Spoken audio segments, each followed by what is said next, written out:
I am Dungeon Master, your guide in the realm of Dungeons and Dragons.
All right, welcome back, everyone. I am the Dungeon Master, and this is Heroes Wanted. Tonight, we rejoin the party as they continue their travel through the Carpathian countryside and its bleak, gray backdrop of the high Kiz Mountains. And as they make their way down the road to Mipan, they have a little bit of time to, go over with Craven the things that they've been up to and what exactly they're doing. Craven was just going into Mipan to resupply here, but perhaps this is your chance to convince a strong ally to join your ragtag band and take down General Vasanthus with a little bit of help from the dwarf. I thought we already covered that. Did you guys? I don't know. Sorry. Do you in characterly remember whether or not we asked you to help us take down the evil vampire lord? Yeah, at the very end. Yeah, we had kind of skipped over it though, right? Like Not just yada I don't yada. think so. I don't really feel like we did. I remember does anyone feel like we need to readdress the scene? I do remember him sort of like him like helping us hunt down the fog version of the of the of of the woman turned vampire. Yeah, that definitely happened. We're talking about, do we have the conversation about the vampire lord afterward? I believe what it was kind of a press X to skip, like, okay, he's in the party because you guys explained what you were up to and I gave the exposition of what it was. I just wanted to give, like Nova and Craven and Soggy and everyone a chance to in character, give their reasons why they're doing what they're doing and see if Craven was, swayed to join you guys on a long-term basis here. Soggy sort of explains that he's trying to fix a mistake that he caused. No.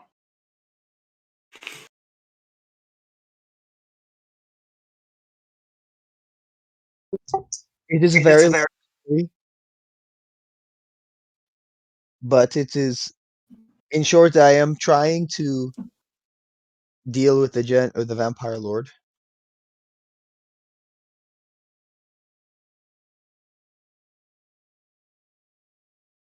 Now, Craven, being from the Carpathian foothills, you would know that there are rumors of dark creatures that stalk the nights here in Carpathia, but most of it is chalked up to superstition and stuff like that. There are no known vampires.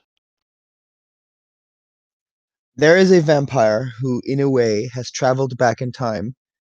We have to stop him before he destroys the Earth present.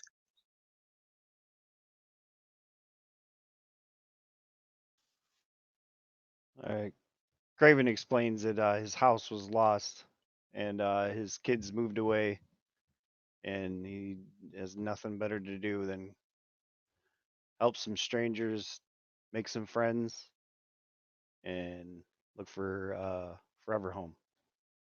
And be horrifically murdered by a vampire.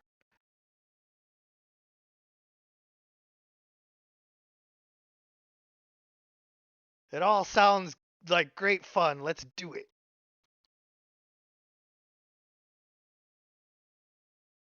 That's not meant to be snarky. That's just like a joke on how D&D parties come together. Oh yeah, I understand.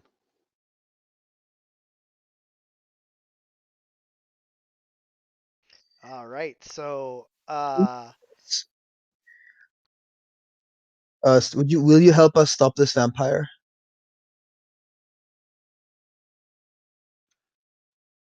As long as my heart is beating, I'll do what I can. Thank you. My name is Nova. It is nice to meet you. And thank you for helping us. Hello, Soggy Nova. is soggy. Hello, Soggy. We kind of met during and somewhat after the Yes, yes. flyer ran away. Yeah, it was very unfortunate. That was a woman we tried to save, and she unfortunately, after we went our own ways, she seemed to turn into this creature and attacked us. Yes. Yes, shame such as that is. Do you guys think she's dead, or was those ashes just burst into flames at the end? I don't know. Still could be out there somewhere. If I hope. she is, she's Soggy does not believe that.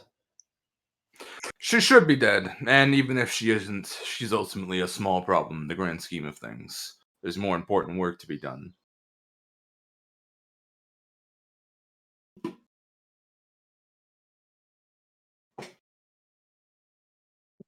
What we are doing is trying to find water temple. Yes. Our diminutive friend here believes that there can be aid found in his patron if we are able to more closely contact it.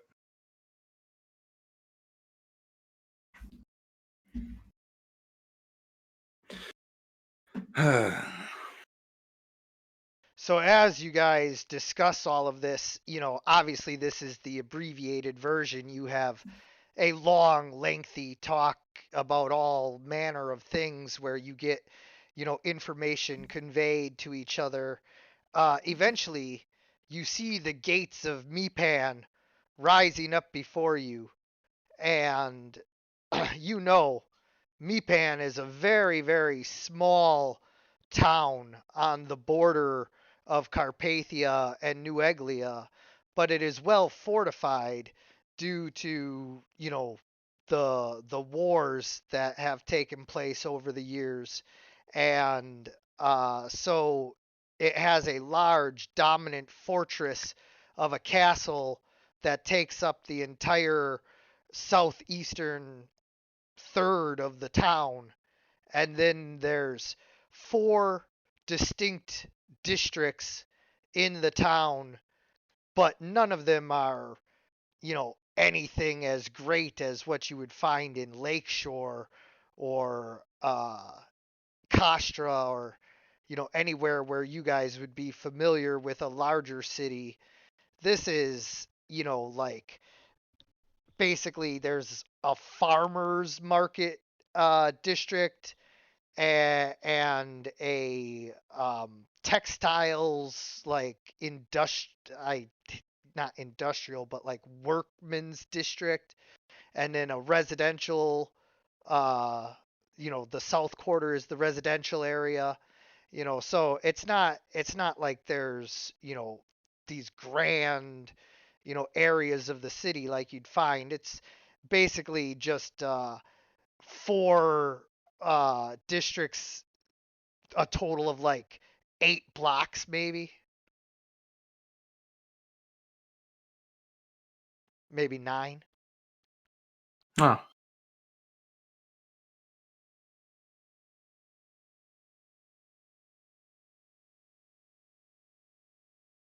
So yeah, as you approach this sleepy, little village, you do notice one thing. It is as militarized as the rest of Carpathia, and all of the, guards are well armed and armored, and the walls are thick stone. Hmm. Craven, you've been here in the past though, and you know that if Gregomir is on duty, that he'll let you pass without having to pay the toll. Hmm. I turn around and I say, I've always wondered about this place because I can never figure out if they're trying to hold something in or keep something out.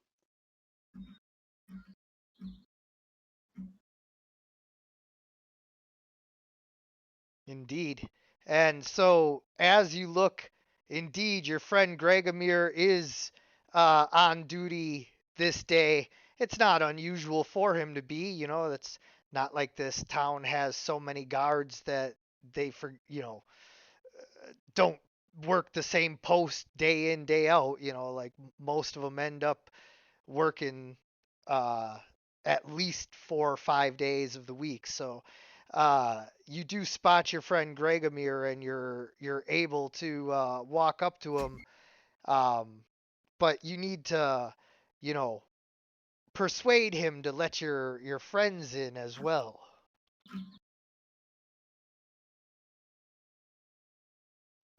At this point, Soggy has his halfling disguise up.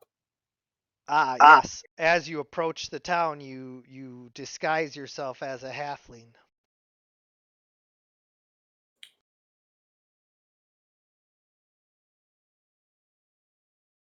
Huh. Sorry, I'm not really sure which check that is. You can either use diplomacy, or you can, you know, attempt something else like intimidate. But I don't know why you'd do that, but you could.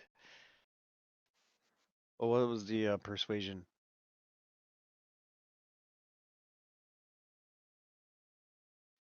Is it Or persuasion, yeah. is it wisdom or? Oh no, it's charisma, but it's under skills, under main. Uh, the next tab under is skills.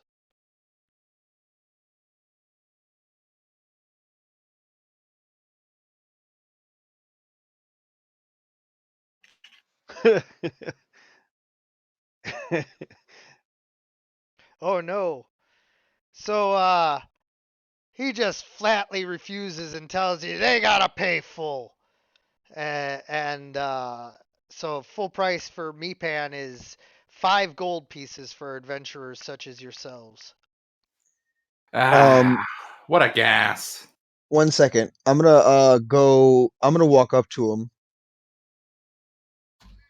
and say, I am a follower of Paylor, and I have come to bless If you let us in, Aren't- I will bless I will bless this town. Wait. Aren't we still in Carpathia? Yes. Why the That's a hell bad would you idea. say that? Yeah, why would you do that? I keep forgetting this place is like brutally atheist. Yeah, no, don't do that. Specifically, don't do the exact thing you're about to do. Yeah, no, I'm not doing that. That's a bad idea. I'm just gonna fucking foot the bill. I'm sorry. Everybody What go was to he sleep. saying? What was she saying about Paylor there? We're gonna 'Cause pay for our Paylor fare. can. Hey, Gregomir, don't mind them. They're my new friends. They're just a little confused right now. Oh, okay. Anyway, here's the money. I'm Yeah, gonna pay the fee. yeah. 15 gold. It all goes in. All right. Move along, citizen. Ah, Have a good Got day, my eye. Gregomir. Got my eye on you.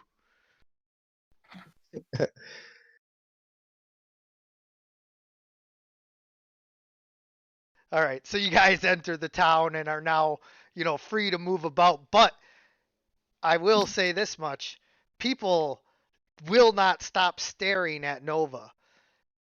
And Soggy, I was just double checking. What are you using to disguise yourself? It's the thing. It's one of the things. The invocations. Mask of Many Faces. Mask of Many Faces. Got you. Thank you. I gotta Yeah. make sure I get that on your sheet. No, Nova. Noman is gonna idly say, "If you mention he who should not be named in Carpathia, I might slap you in the back of the head."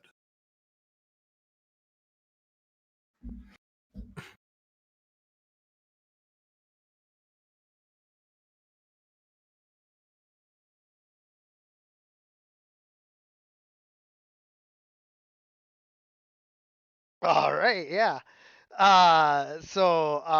He does indeed, remind you that perhaps um, discussing the gods, should not be done here, and indeed, that's probably the best idea. And so now you guys are, free to um,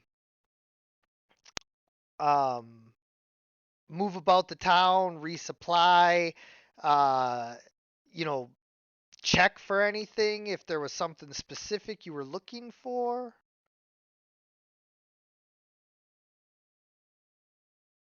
Well, isn't Meat Pan Craven's show? He was here to buy things.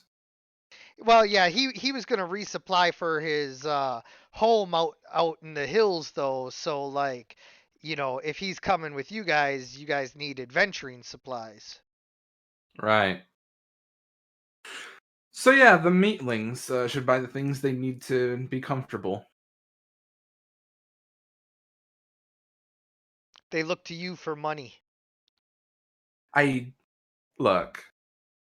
I'll pay the fares and stuff because I have extra cash, obviously, but I'm not buying you food. Just because you don't eat any, Yes. that is exactly why.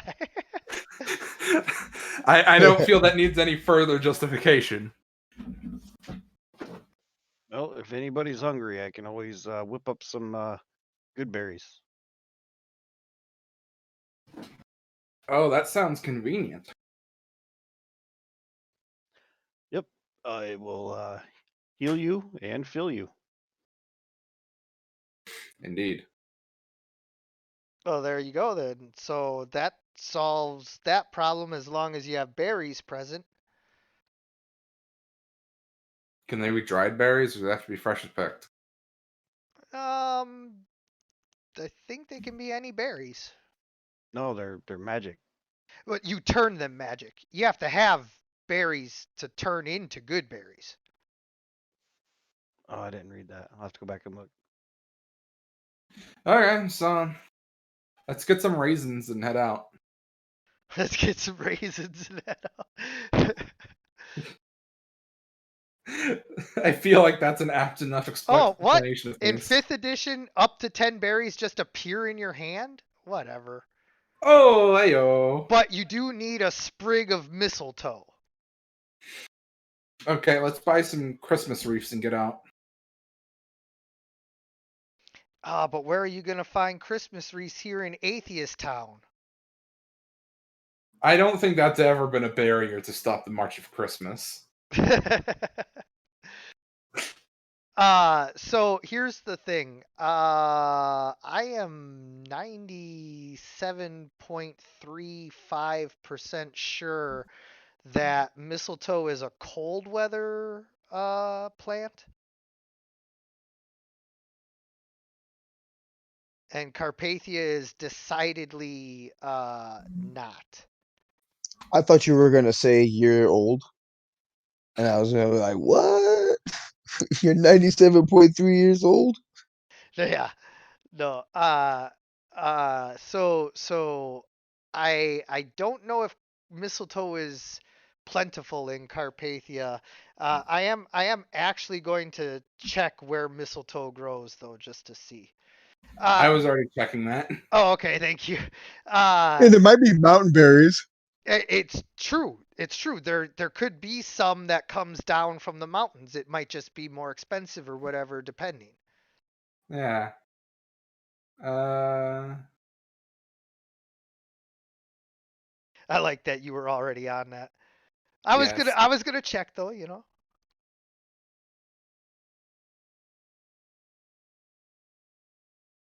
I'm fair like that. Just because I Yeah. think I know something, I like to make sure.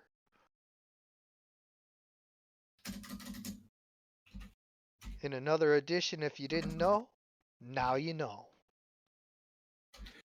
I'm checking the mistletoe Wikipedia page, and the only commonality is that they are parasites. I don't see any reference to cold, warm, temperature on the entire page. It doesn't like have a region thing?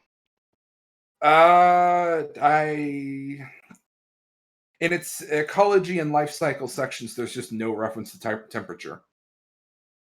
Although it says, see, from the various pictures here, there doesn't seem to be any importance. See, mistletoe's in winter, mistletoe in apple tree, lush green, European mistletoe. It's worth noting there are hundreds of species of mistletoe, so it might be that you can Ah. find mistletoes anywhere because there's different kinds. So it's just the mistletoe I'm thinking of is from the cold weather place, but there is different forms of mistletoe that could be growing all over the damn place. Yes. Got it. So there is more temperate mistletoes. Yes, but apparently, if you want to go looking somewhere in the world, you can probably find mistletoes because the only thing they are is tree parasites, so you can find them anywhere there are trees. Can I ask why we're talking about mistletoe? Because you Because need it. it's a material component for the Goodberry spell. Oh, I see it there at the bottom with an asterisk. Yeah. It is the only species native to the British Isles and much of Europe, but there is a separate species that occurs in southwest Spain and southern Portugal, as well as Morocco and North Africa and southern Africa. Yada, yada, yada. Long story short, definitely grows in this climate, ergo, easy enough to find mistletoe, especially since I already knew it was a parasitic plant like that, so it's probably, pretty common. Yeah. So, yeah, we got mistletoe, and then leave. It's actually fitting for a parasitic plant like that being something associated with the circle of the spores. Yeah, yeah. So, anyway, because mistletoe is probably pretty common, and they like to get rid of it. I'm gonna say that you can get enough mistletoe for one casting for 1 silver piece each.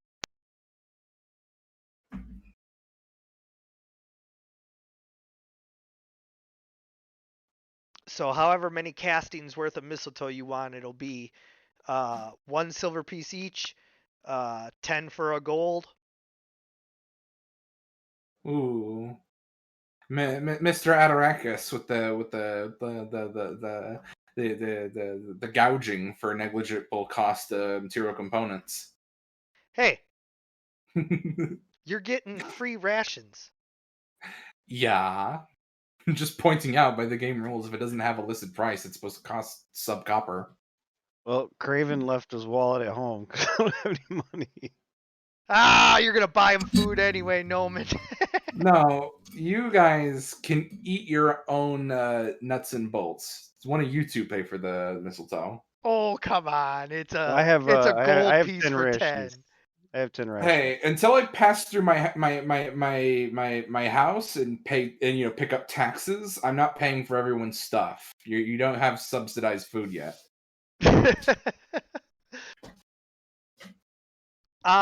Somebody's gotta have money. I've got some money. I'll pay for it. All right. Good. Yeah, Noman's over there clicking his metal fingers together. Excellent. And Soggy is just sort of standing there, sort of like vibing. Yeah. Soggy, in his halfling disguise, has long, shaggy hair because, as his kobold self, he doesn't have hair.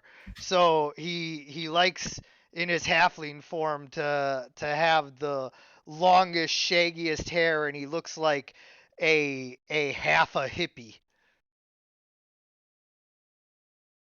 With a slight scent of ocean water. But still, of course, dressed in his Australian Aboriginal gear. Indeed. All right. So, anything else you guys wanted to do here at Meatband? You want to, talk to any of the NPCs or, go to the, I don't know, tavern? Or... Is there any notable shops? Well, like I said, there's nothing notable about Meepan other than the fortress.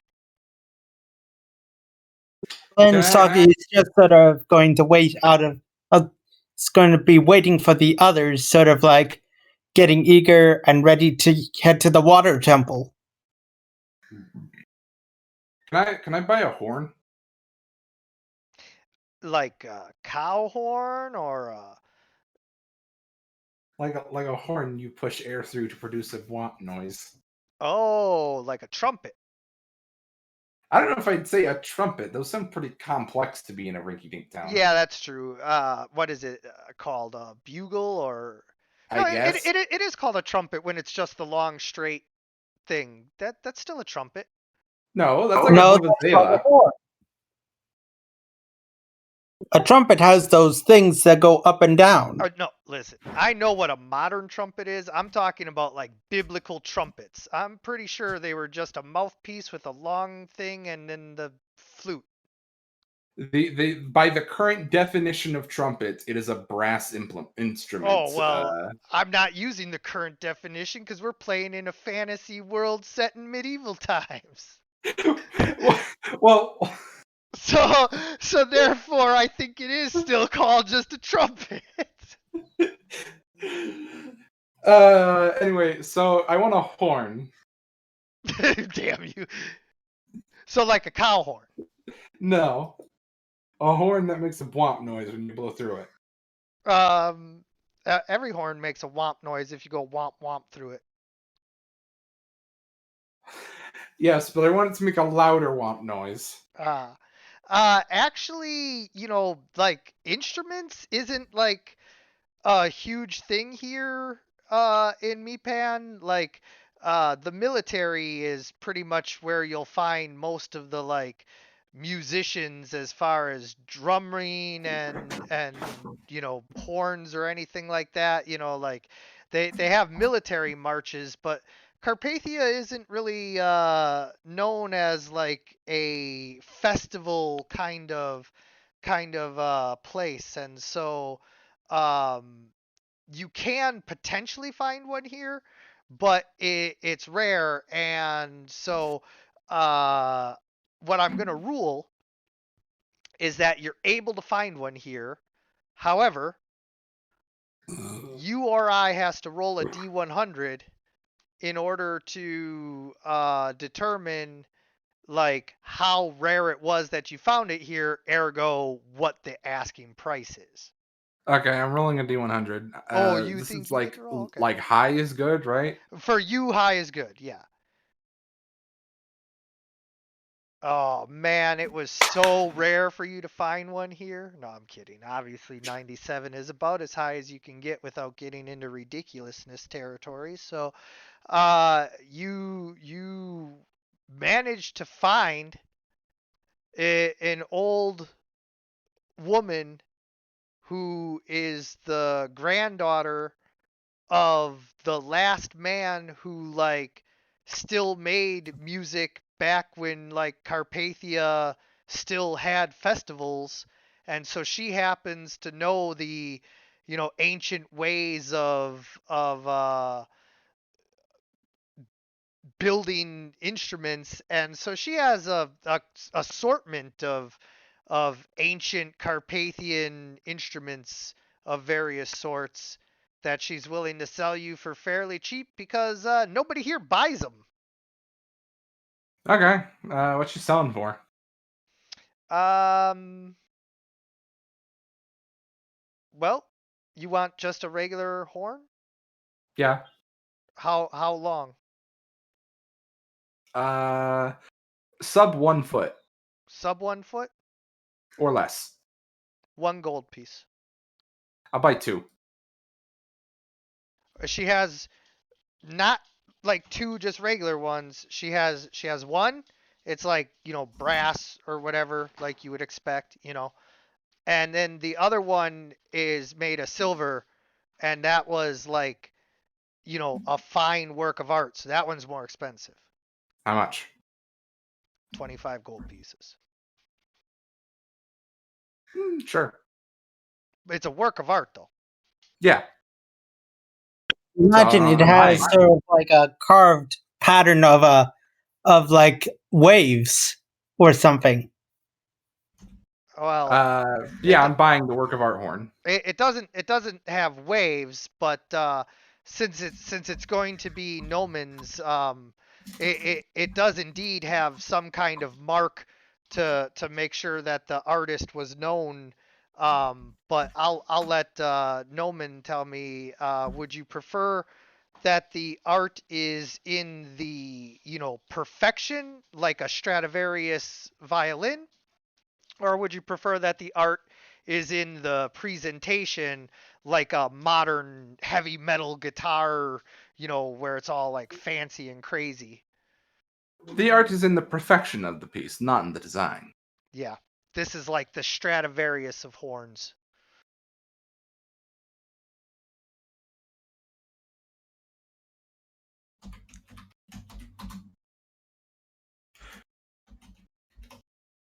I like collecting souvenirs. Oh, this is a hell of a souvenir because this is an ancient Carpathian horn, which like there's not many of these around. Yes, and besides, I have the bad one I can carry around with me and go toot toot with. It's not bad. It's just No, I mean, it feels like a bad horn by now. comparison to this other one I'm Yeah. holding. Well, yeah. Yeah. You're like, this is garbage now. Yeah, I was fine with the first one until I got the second one. Anyway, Now No, I have the buyer's remorse. yeah, no. I wanted to just because I wanted to put one in my house, like a tag or something declaring when and where I got it. Hey, yeah. So definitely leave the one that I can steal. Yes. At that, I'm gonna take down a little piece of paper detailing when and where I bought this, so that I don't forget by the time I get home, and then put that stuff away. Alrighty. Alright, so I guess Soggy said he was ready to move on. Anybody else have stuff they need to do or get done, or? I don't know if is there anything of interest in this town. aside from its fortification. I, like you'd have to be a little more specific for me to give you a real answer. But again, like there's nothing notable about this town, so like nothing jumps out at you if that's what you're asking.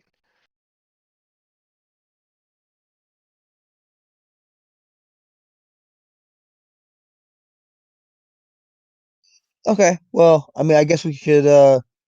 If we gotten all of our supplies, I suppose we just keep going. Well, Unless we could. Oh, wait a second. Are there any horses for sale here? See, there you go. Now that's a more specific question that I can easily answer. There is a livery where you can go and inquire if they have a horse for sale. And I shall go do that. since I know the city, Yeah. is there a smith or some kind of provision store? Or, I don't. I should know what's here, right? Yeah, I mean, it's a small town, so I'm sure you've visited most of the shops. But I don't know what any of the shops are. Well, like, there's all the basic shops that you would need for a town to be functional. Like there's a cloth dyer shop and there's a metal worker, and aside from the silversmith, there's also a blacksmith, and there's Is there an alchemist? no. Okay, then I'm all set. Okay. And so you get to the livery and you want to inquire about some horses. So what you need to do is roll a charisma check, unless you have something special you want to do. Did somebody say Pegasus? Is it Pegasus here? No, it's a joke from Community. I'll go toy with me, man. I'll totally ride a Pegasus. That horse had a big ass snake head. It's a weird looking horse. Man, that horse didn't have no snake head. It had some big ass wings. All right, so you can either roll a straight up charisma check, or if you have something special you want to do, but you got to try and talk to this guy. So this guy, he don't know you, and his job is taking care of horses all day. So like he ain't exactly personable. So okay, so out of curiosity, me being like a blonde haired like young lady doesn't like help. I mean, are you flirting with him? Well, I mean, not really. All right. Give me a second. I'm gonna go up to him and I'm just gonna flat out ask him. I would like very much to buy a horse. Okay, so roll a charisma check.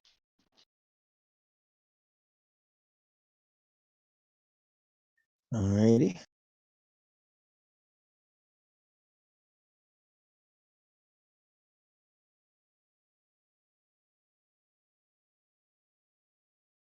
All right.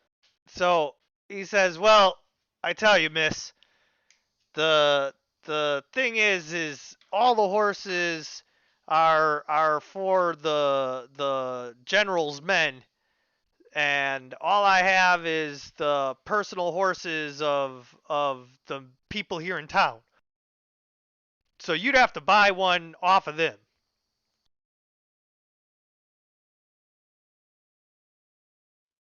Okay, sir. Thank you very much. You've been very helpful. I hope you have a nice day. Yeah. And then he goes right back to shoveling horse shit.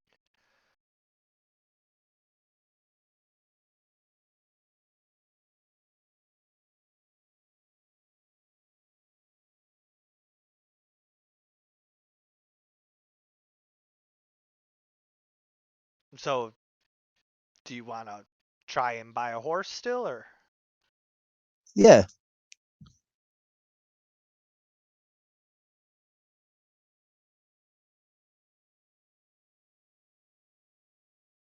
And how would you like to go about doing that?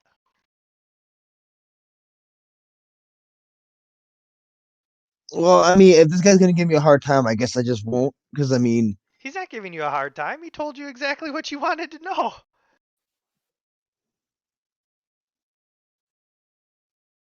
I I I gotta pause for a second here. Is there something I can do to make my NPCs friendlier? Because like that was supposed to be him giving you exactly what you asked for. I'm sorry. I mean, I guess I'm just gonna do what he says.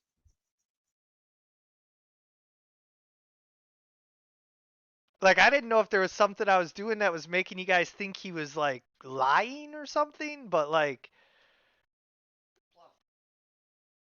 no, that was the truth. Is like the horses are pretty much all spoken for. So, like if you want to try and buy one, you got to make a deal with somebody who owns one of the horses. So you can either like just go start randomly walking up to people and ask them if they own a horse, or you can wait around for somebody to come get their horse and ask them if you can buy one, or you can like try to talk to him some Oh more well, and if these are all privately owned horses, I mean, I'm not gonna try to buy it from someone.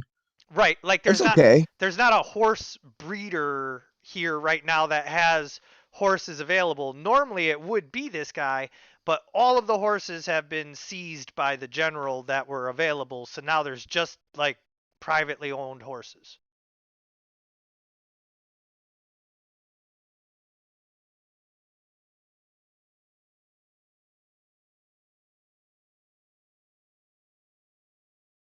Yeah, like I said, these are like privately owned horses. That's fine. I'm just gonna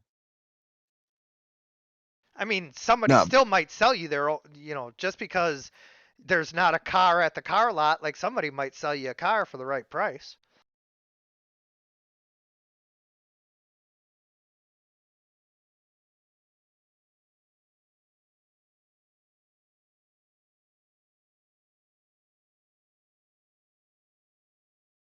Otherwise, it's fine. I don't want to make you do anything, but I don't want to make you feel like you can't do it either. No, it's fine.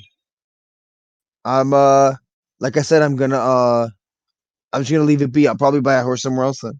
Okay. Is Is what?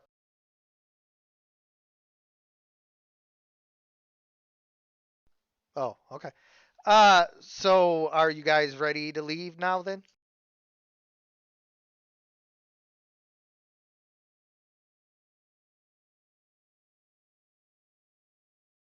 Yes? No? Yep. Well, me and Soggy were passing a rock back and forth Yeah, I on the saw main that. road. Indeed.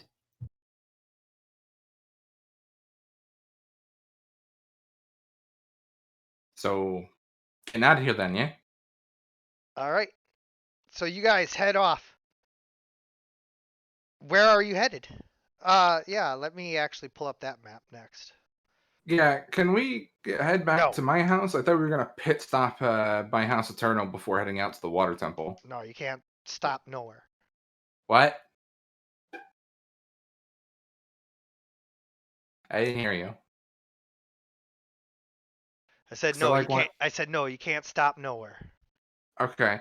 Because I'd like to connect with my retainers, send them home so I know where they are. Because I'm not gonna drag them through the ocean.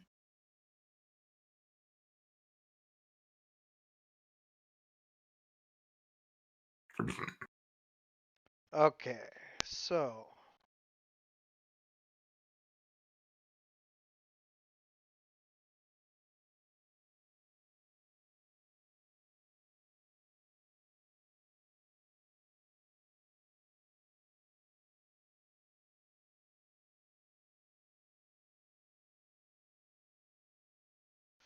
you guys are at Meepin, and if you want to get to where you left your retainers, I believe that was either in Farmingsend or Kensington Castle.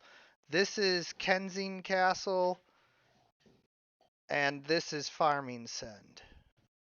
Well, hopefully they're in Kensington Castle, and I'll head there. You want to go to Kensington Castle here? Yeah, Then that is where they are. cool.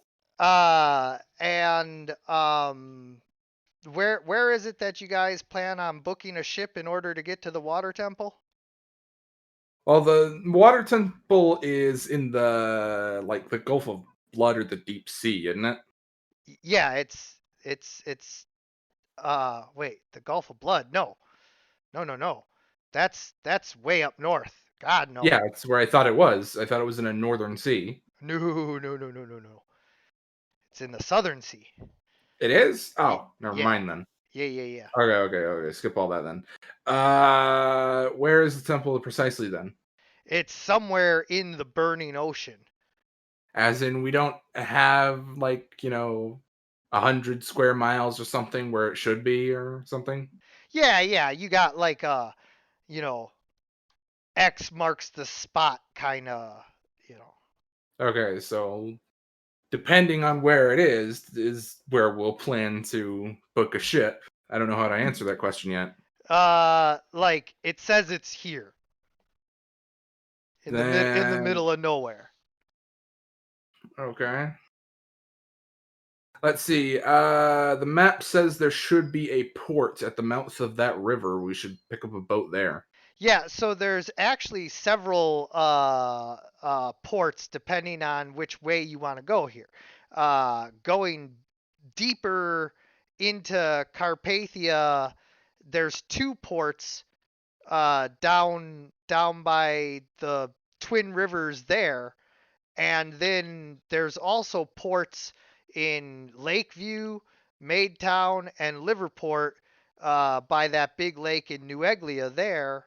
I was thinking the New Eglian port beneath the lake at the mouth of where the river meets the ocean. Yeah, Liverport there has the biggest ships. Yeah, I figured that would be an ideal place to be. If we had the money to hand, because it'll probably take a good whack of cash to charter a ship like that. Well, it depends on what kind of ship you're looking for. I'm just letting you know that Liverport has the biggest ships. The thing is, though, age of sail and shit, we need a big ship to sail out deep into the ocean and not get eaten by a big monster or run out of food or something. Yes and no. I mean, the fucking Vikings did it, man. We're not Vikings. This is true. And I don't think New Eglians are Vikings either. They are not. I thought it was somewhere in the East Ocean. Apparently there's a bunch of confusion because I thought it was in a northern ocean. Yeah, so everyone was wrong. Soggy, I do believe I told you the Eastern Ocean way back when. I had a different storyline in mind for the party that we had at that time. For now, this is just going to be better. Okay. So I apologize, Soggy, that there's some confusion, but do remember that was back in the other timeline. So, who's to say what all happened? Yeah. Yeah. So, how can I go about this? So, thing is, when we get there, I don't think we're going to have enough money for the ship we're going to need. So, how do we address that? Rob someone. Huh? Robbery. That would not exactly do have all that stick. treasure from the Minotaur thing.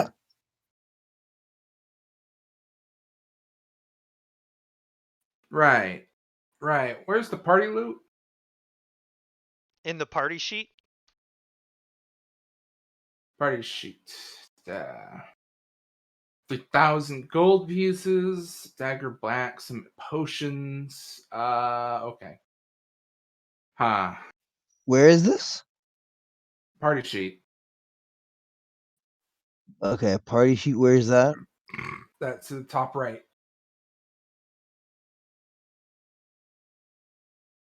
mean, I see our like avatars at the top, but I don't see. Top right. Oh, top Wait, right. you gotta know left party from sheet. right stuff? Okay, I see. Well, we have more money than I thought. Okay, but no, we probably need to like. That's why I was like, being like, what the hell are you? You don't get a gold so you guys can eat? Screw you. I was like, you guys have like thousands of gold pieces. So realistically, how much is it going to cost to charter a ship like that? I know in most settings, 3,000 gold pieces should probably be able to buy you a house, but I'm not certain. Well, okay, listen. If you want to buy a ship, that's No. one thing. If you want to charter a ship, it's obviously going to be cheaper than buying a ship, but proportionately pretty goddamn expensive for what you're asking them to do.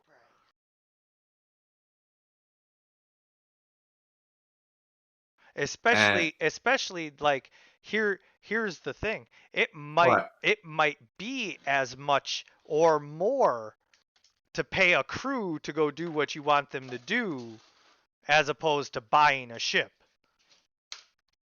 Well, I mean, I don't know about you guys, but I don't see any other options. Unless you all want to jump on my back and I can swim us there. Yeah, good point. I would Okay, love if you guys did that, but I can't. And I can't fly that far. Because, Noman doesn't need to sleep, and so as long as he took a moment to rest his joints out every now and then, he could probably pull it off. Just hope there's nothing but clear waters between us and there. If needed, I can conjure a plesiosaur. Oh, shit, really? Yeah, or a giant squid. Or octopus. The plesiosaur would be your best bet for travel. Yep. Soggy can breathe underwater. Indeed. Oh, and There's Soggy that. has a swim speed. Indeed. See, now if you guys had something that would turn Soggy into like a huge creature, then you guys could all ride him. Well, we don't have that. I know. And unfortunately, it sounds as much as that sounds cool and magical or whimsical, we don't have anything that can do that. I know. Unless the journey's less than an hour, I can only conjure for an hour. Yeah, so we're probably not swimming there, but buying a boat will be prohibitively expensive. I didn't say prohibitively. You might have enough to do it right now. You're not going to know until you go ask. But Well, that wait, seems don't like we have like a bag of jewels? I thought we made that out to cash. Oh, okay. And it's not listed in anyone's loot, so. Well, maybe we should head down there and see if we can rent one. Be the cheaper option. Yeah, it was just meanly pointed out that it might not even be cheaper. And that might be dangerous. Aren't we like? Isn't it like currents and like waves and stuff? Like we're just gonna go out there in some small boat. That's why we need a big ship so we can actually ride out the journey safely. We charter something small and cheap, we're liable to get fucking shipwrecked. In which case, the dwarf will have to ride on my back.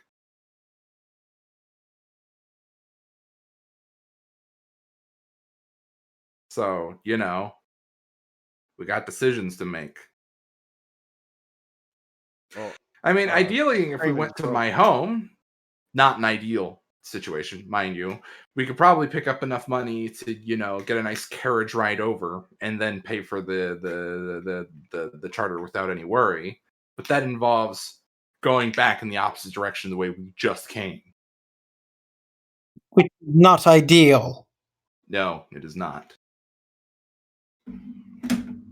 It also will invariably just take a hell of a lot longer, but it does come with a guarantee that it absolutely will work out with no hitches.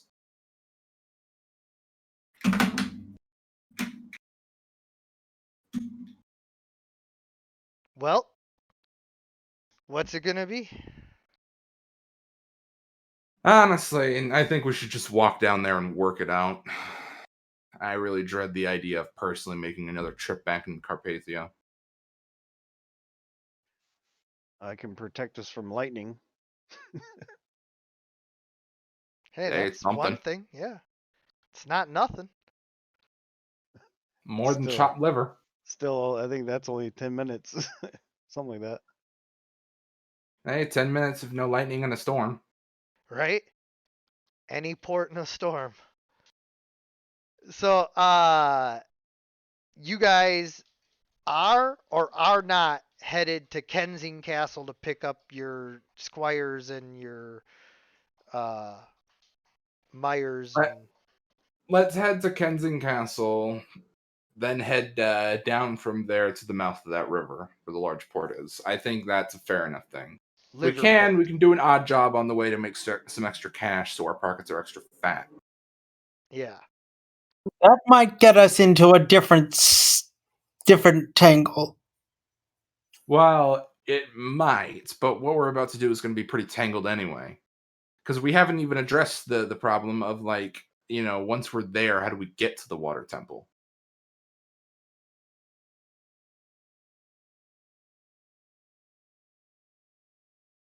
Well, that'll be addressed then. Yeah.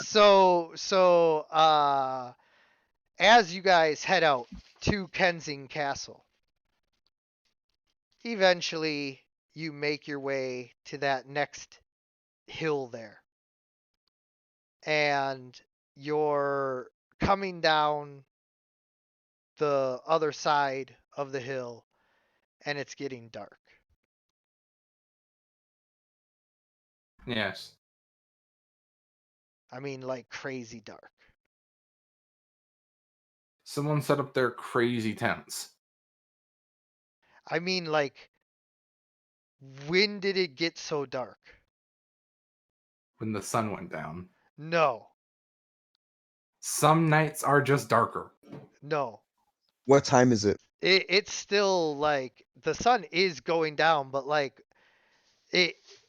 like it's later in the day, 4:30, whatever, but like all of a sudden it just went from like, okay, it's Carpathia, it's the Wizard of Oz before she gets to Oz, you know, but like then it just starts to feel oppressive and dark. Someone cast Polar Midnight. I'm gonna castle light. A cantrip. Nice. On what? Oh, like a pebble or something. Okay.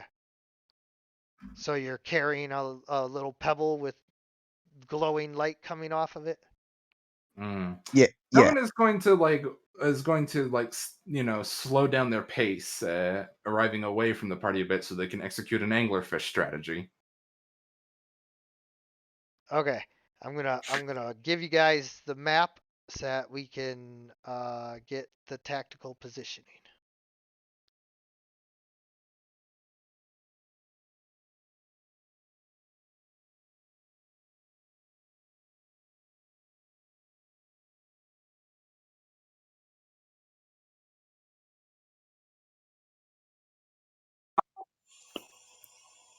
So where are we? I'm gonna put you on the map. Give me a second.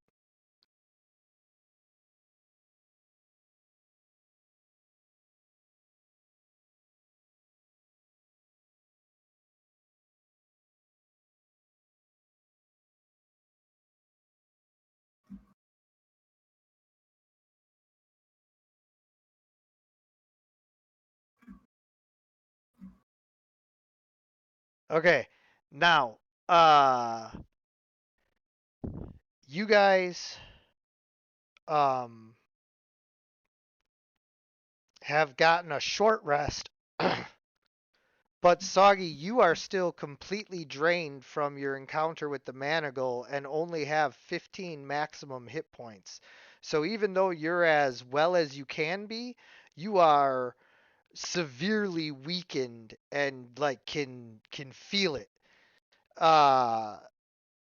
Noman and Nova, you have gotten a short rest and I will allow you to spend any hit dice you want in order to recover the 6 wounds that you each have. But otherwise, you guys still have 6 wounds.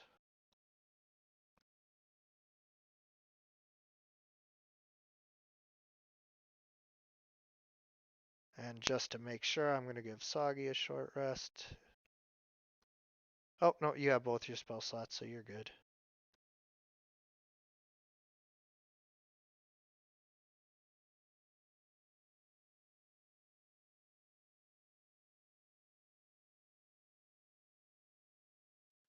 Am I allowed to ask what the max hit points of Soggy is? 15. Oh, he can't go above that? Right. All because of curses. Because of the vampire draining your life with necrotic magic. It was very unpleasant. What curse is it? It's not a curse. It's just vampire It's like necrotic. yeah, it's like necrotic energy. It's just all bad.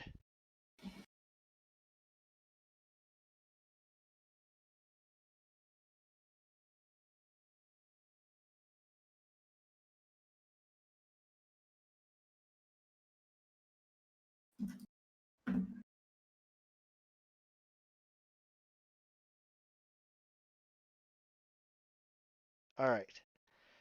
So you have light, and with your light, you can see. But as you guys travel on, well, wait, I shouldn't say that. Did somebody say get tense, or what are you guys doing? Well, if it's not actually late Yeah, we enough to warrant sleep, then Oh no, it is. These meat bags Oh. could definitely use rest, and the little one like really looks like weak.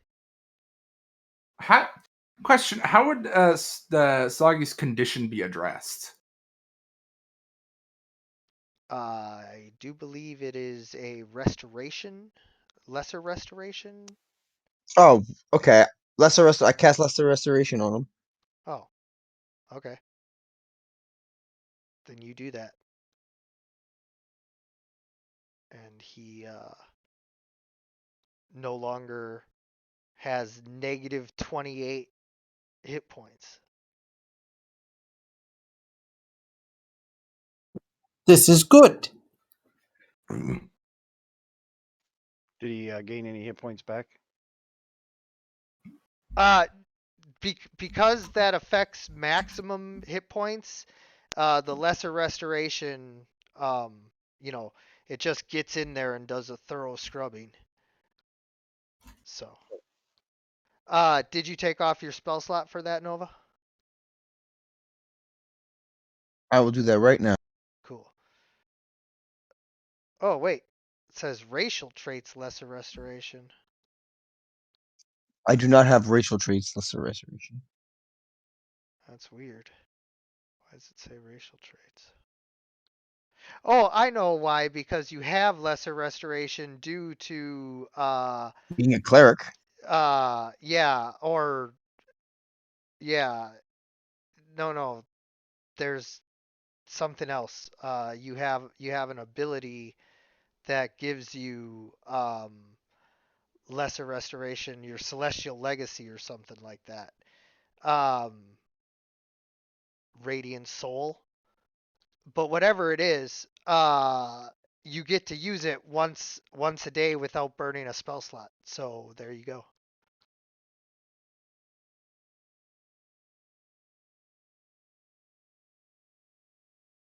So Soggy, you now have your 43 hit points again.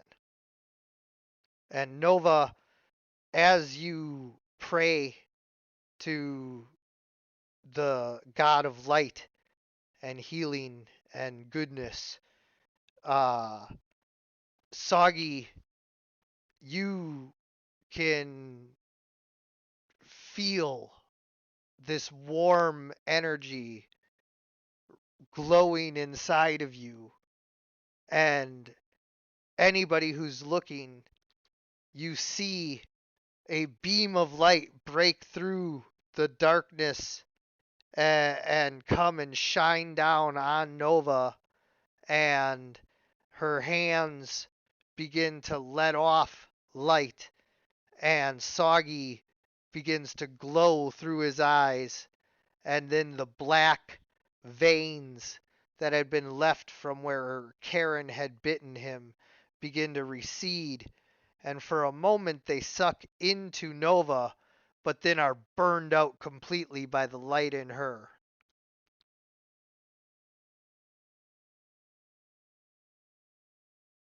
Neat.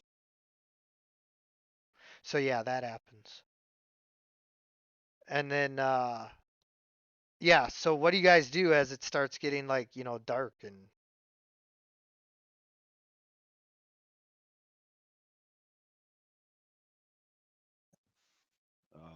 I'll pull out a torch. No, you have light. That I'm just saying, Oh. like, are you gonna keep walking, or are you gonna like set up camp, or like it's getting darker than normal for this time of day. The sun is still not completely set, but it is setting and it's already dark, so like this is unnatural, but also like what are you gonna do? We should keep moving. I mean, are we aware of this? Like, Well, I mean, come on, you've never been out in like noon and all of a sudden like it becomes so overcast that it's like, whoa, what the hell? So like this is unnatural but not completely like, time to just like panic. well, I mean, when you say it's unnatural, that makes me want to go like, what the fuck is happening? Well, Like, yeah. Yeah, I mean, it's not cool. well, what do you guys think? You think we should keep moving? Like hoof it?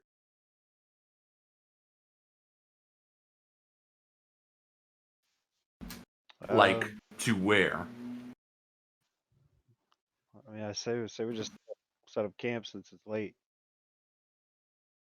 I mean, it's That's a spooky, very that's but a very good point, is that like hoofing it is all good and well, but like where is it that you would like to make it to? I don't know. You're Aren't not we gonna going run somewhere? all the way to Kensington Castle. That's like 3 days from here.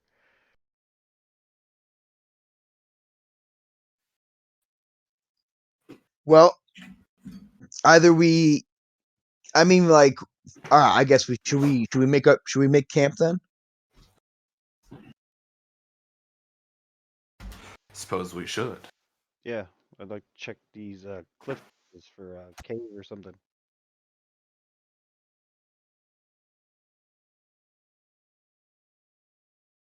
You'd like to check what? I'm sorry, I didn't hear that. He wants to check the cave, the cliffs for caves. Ah, Yeah, this first ridge line that we're near, I'd like yeah. down to the bottom to see if there's any cave entrances or anything. Yeah. So go ahead and roll for nature or survival.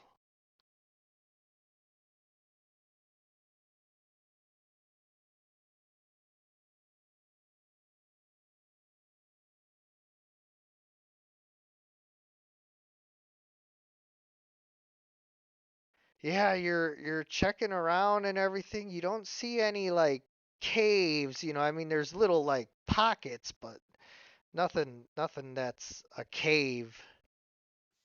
Well, wouldn't it be on this under part down here? I know you can't see my mouse, but I can. Well, it doesn't matter where it is. Like you're getting a sense of the whole area here because you're, in touch with nature like that, and even from where you are, you can tell that like, there's not any like caves right around here. This is just kind of like the downward slope of the mountain, or well, no, not mountain, but the foothill of the mountain. Okay.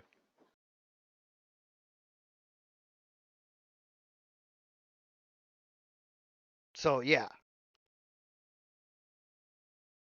what you want to do?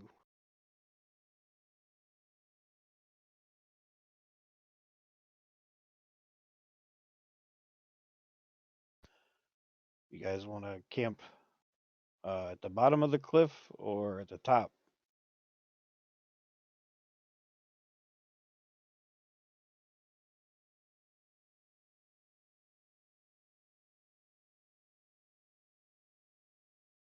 Yep, that's pretty much the options. Wherever there's a clearing, I suppose. Actually, I wouldn't mind camping under these trees.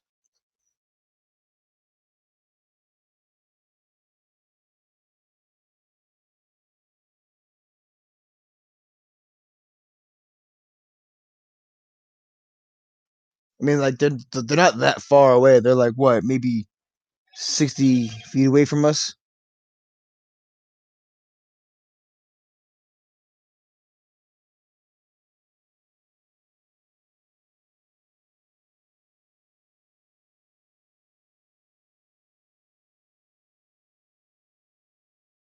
So yeah, you guys can move to wherever you'd like to be.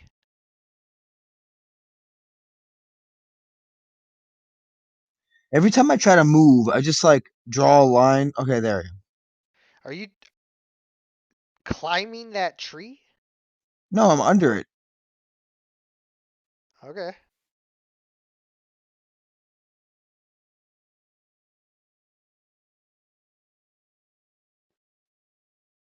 Hey guys, there's a clearing over here.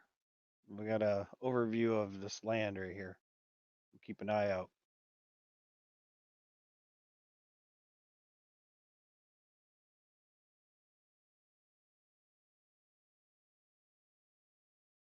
Will do. Soggy, Yeah. where would you like to be? Well, if Soggy's honest, somewhere wet. Well, how about on the map? What? How about where would you like to be on the map?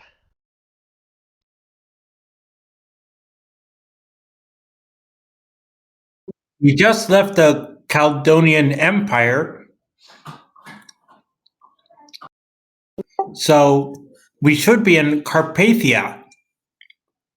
On the map with the trees and the cliffs? I don't have that.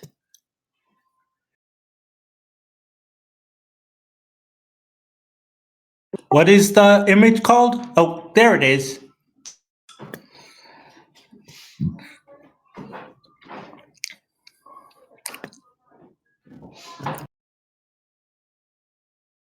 All right. So you guys set up your bedrolls and tents, and do you light a fire? Yes. Do you eat good berries? Now we'll eat a potato. You cook a potato over the fire? Yes. I'll eat Soggy? my one ration. Yeah. Yeah. What do you do for food? Soggy's gonna pull out any of the dried rations that he's held on his person. All right. So go ahead and subtract a ration. Noman, what do you do?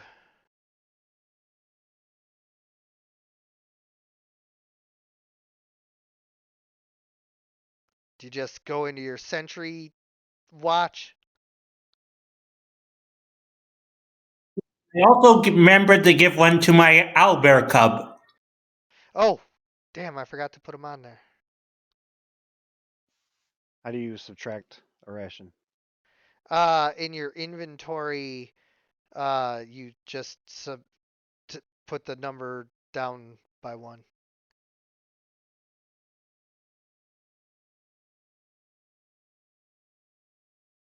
Cast Guardian of Faith. Okay.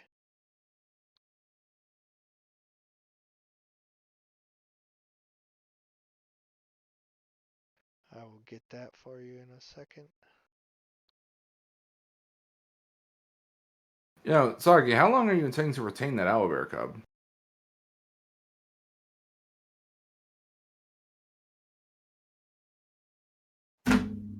Hello. Yeah, that's a good point. I mean, like, with enough time, I mean, it may take a long time, but with enough time, It's gonna be like an owl bear. Not only that, but it's eventually going to become hurt if it's on our adventures too long. Yeah, that's true. Like, what do we do? Just bring it to the next like dungeon we go through, and then like Yeah. protect? Yeah, as an option, I could try and send it back with my retainers, where it could be put somewhere and kept taken care of well. It would be safe back at my home.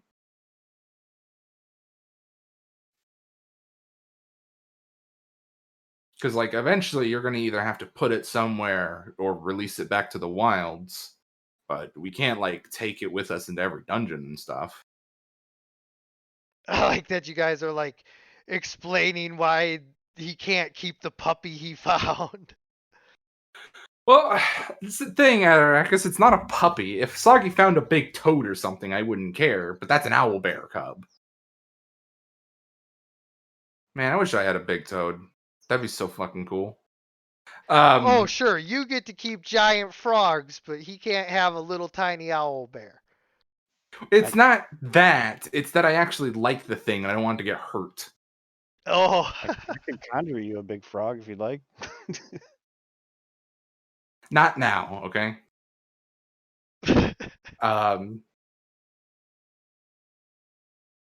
But still, it's a serious conversation. You know, what are we gonna do with this water bear, owl bear, long term?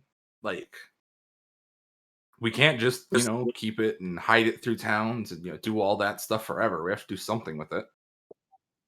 Soggy has been keeping it safe. Well, yes, but what I'm pointing out, Soggy, is that you can't do that forever. Eventually, something's going to come to a head that's going to get that owl bear hurt or lost or captured.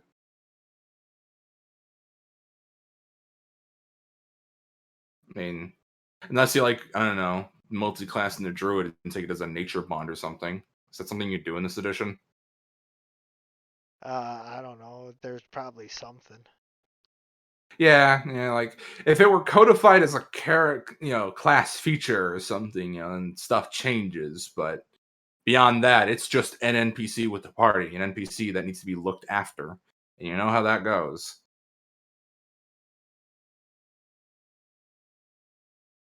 No, I'm just pointing out. You don't even need to have an answer right now. I'm just saying you'll have to answer that question eventually. A fair point. So Noman does, talk to Soggy on the side a little bit about, so Soggy, just, so that we are on the same page here, like, there is a long-term plan for that owl bear to, go back to the wild where it belongs, right? Yeah, no, just pointing that out. I felt the need to address it a little bit. Anyway. Soggy sort of like nervously looks between him and the owlbear and just sort of shrugs. All right, well, we'll figure it out later. What's its name? Soggy certainly had Owlbear. named it after a fish, salmon. Salmon? I thought it would have been named Marlin. Marlins are cool. Anyway. Alright, that's a fair point.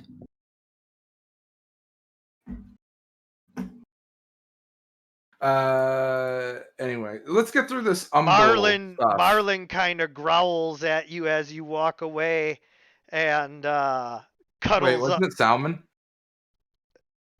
Well, Yes. I thought he agreed with you after he said that, but I'll change it. Okay.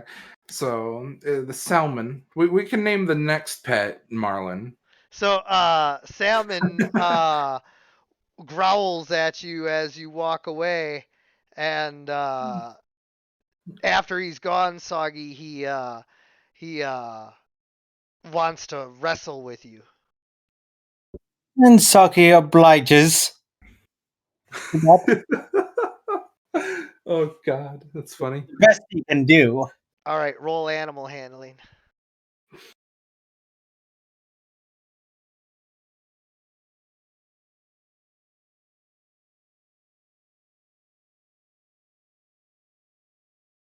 All right.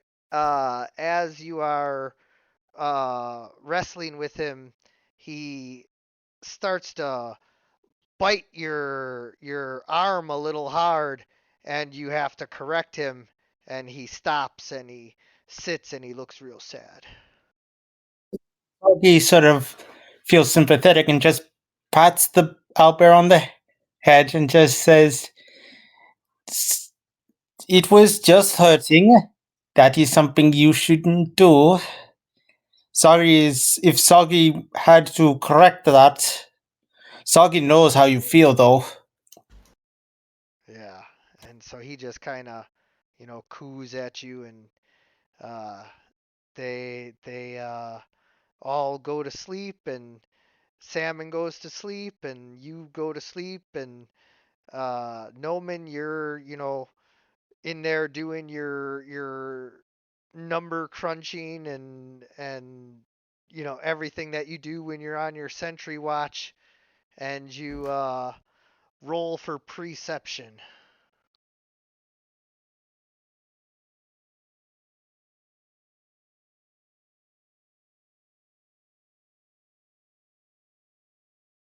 Oh man, you don't see nothing. I'm just kidding.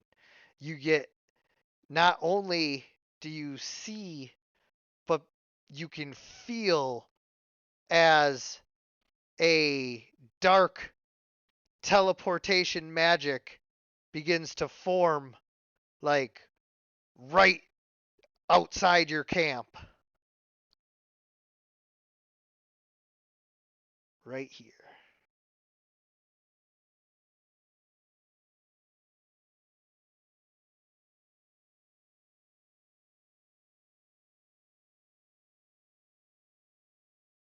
Oh yeah, you're freaking guardian.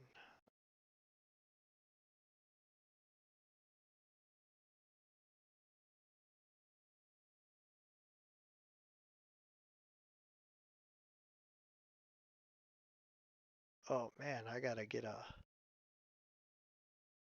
angel thing.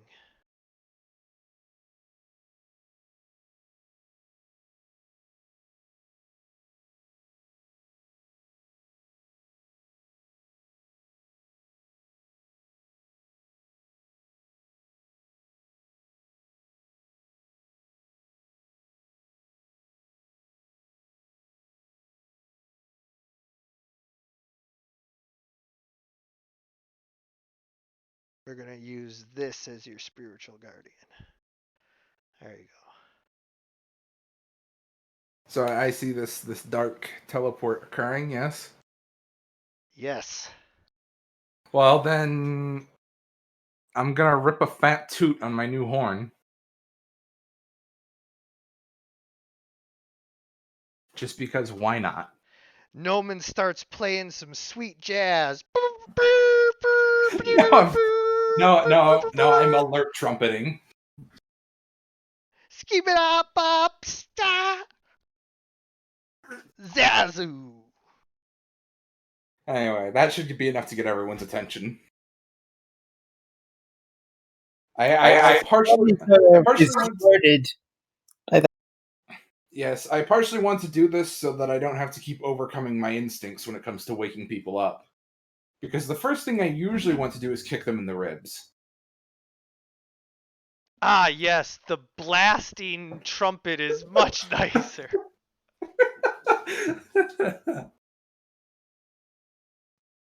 It's like the only other way I know how to wake someone up with authority, because otherwise I'm meekly bending over and shaking them. So I'm awake now. What do I need to do to tell if this is evil magic or? Well, like, you guys are waking up and you just see this, and then like it's happening. So roll for initiative. I just wanted to give you the visuals, since he rolled a 20, of like it coming in, and he gets a chance to wake you all up. So everybody gets to roll initiative. This teleport magic appears, and then all of a sudden, stepping through the portal is this guy.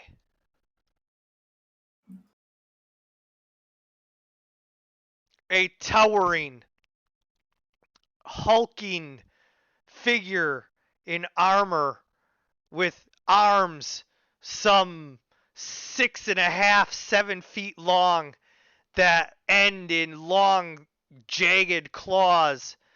He lurches forward, and behind him, you see 3 flaming skulls following him.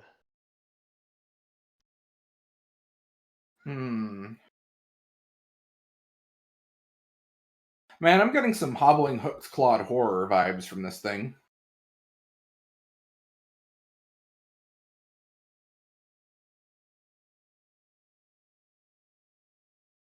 Watch your ads. I think he's going to swipe for the neck.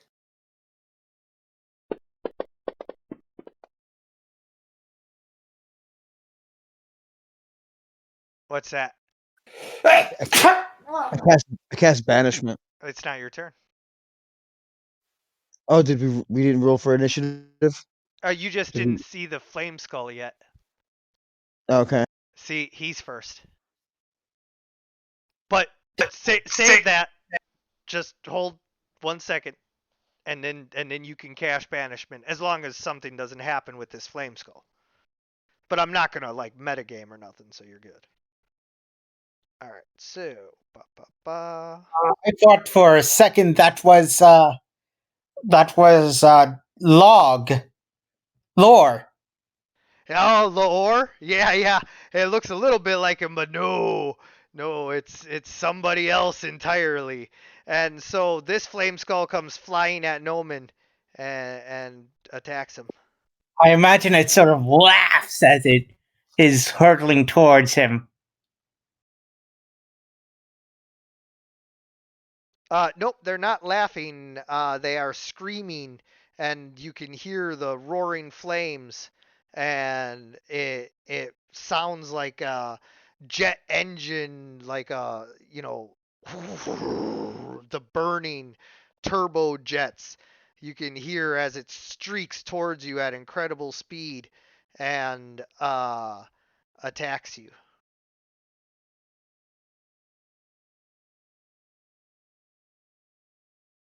Oh wait, ignore all of that. I stay back here and cast something on you. Fireball.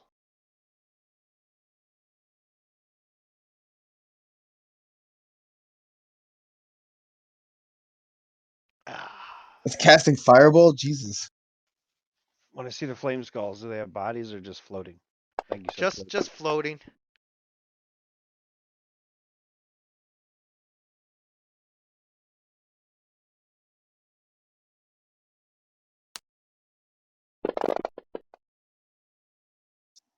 Hey guys, I'll be right back.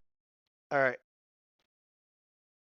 So the flame skull lets loose a ball of fire from its mouth that streaks towards you guys and explodes.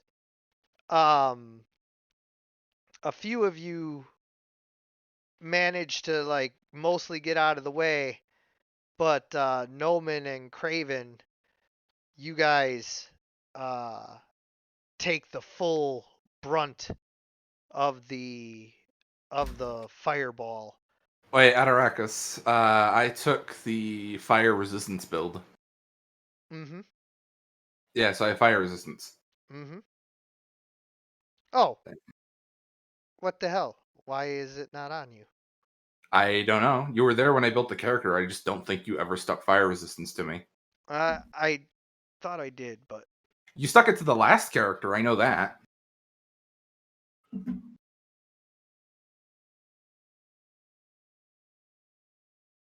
yeah, I don't know. Either way,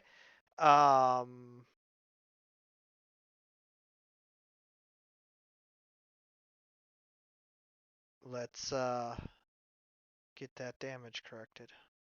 Now, let's see. I had 11, 10. So it would have been 17-6. See, so it would 6 on my actual. All right, Yeah. and then that's zeroed. Okay. no, it's not my turn, but do I know what kind of creature this is? You can roll religion.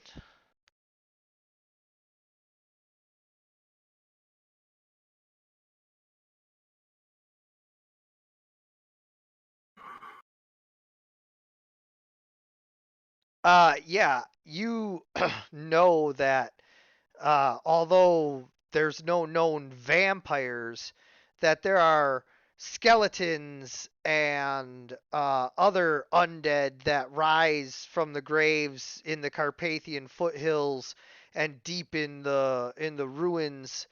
And this particular uh, thing appears to be a giant skeleton. As far as like what exactly it is, you can't possibly know exactly what it is because this is the first and only of its kind. It's a unique undead. Yep. How rare. But the flaming skulls, those are not common, but with the roll that you made, you know that the flaming skulls are disembodied flaming skulls that have a variety of fire effects that are most often found in the ruins of like the necropolises here in Carpathia, and what they're doing out here in the open, you don't know, but you suspect that they like serve this unique skeletal undead. Okay. Dominate Beast doesn't work on undead, right? Correct. Okay. Sorry, I'll stop.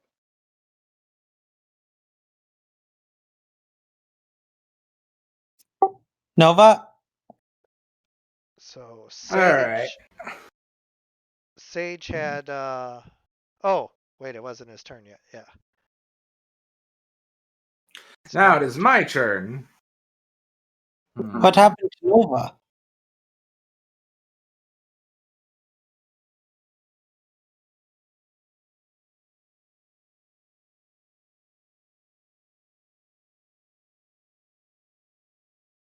They said they'd be right back, I believe. All right. Huh. I'm wondering, do I have any reason to believe that this thing would particularly dislike my Radiant Whip? Better smack it once to make sure. It's like a cat. You gotta just attack something to find out what it is. Nah, it doesn't seem vulnerable. Hmm.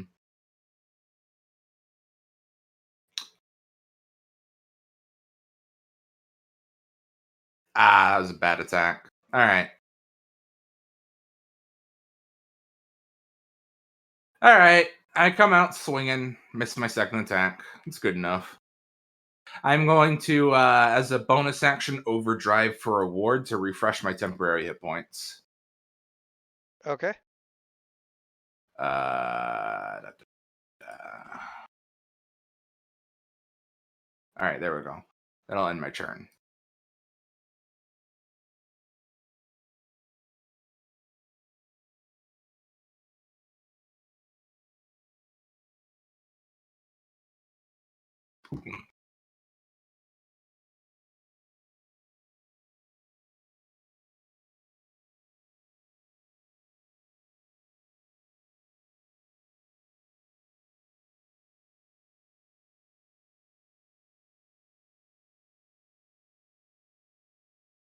So this flame skull is going to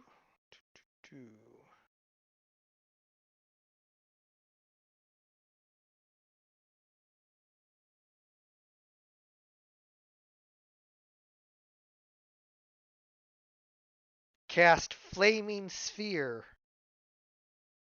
inside the little circle you guys got there and move it towards Noman. No, Craven. They're smart enough to have seen that Noman was resisting the fire.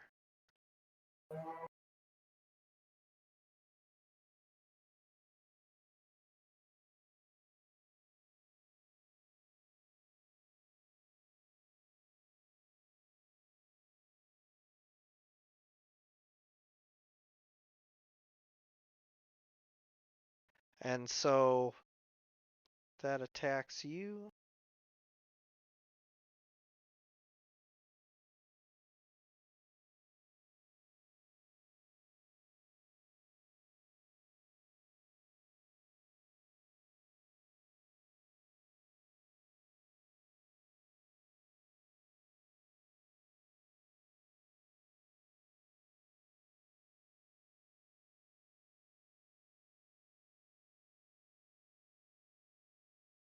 All right, so you fail your save and get burned by the fire from the flame skull's flaming sphere. Oh, good roll. You are heavily damaged as the flames singe your thick beard.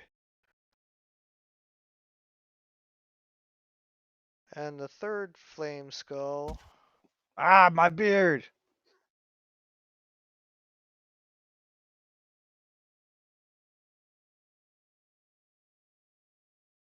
is going to cast Magic Missile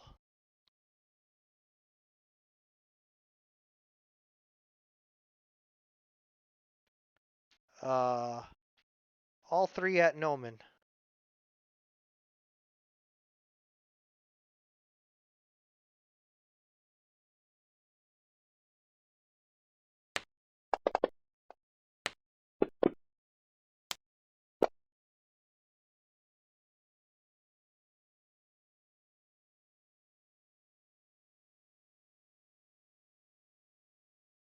Good thing my integrated shielding absorbed it. Yeah, your armor kind of lights up as the force missiles strike you. They look like little bolts of fire, but they're force damage, and they just bounce right off of your lit up armor. Good job.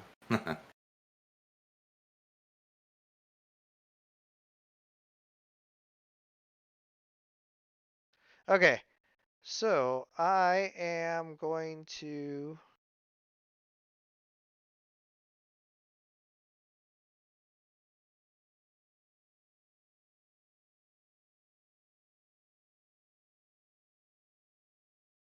attack you.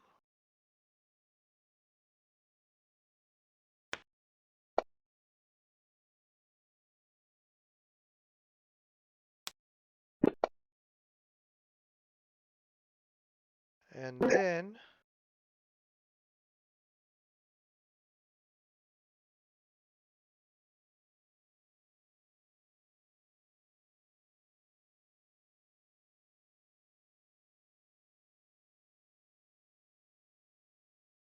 I am going to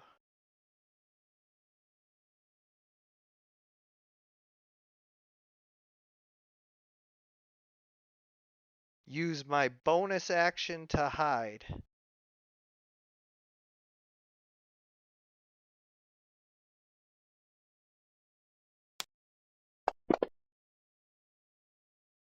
Oh, that was so close to being a 20.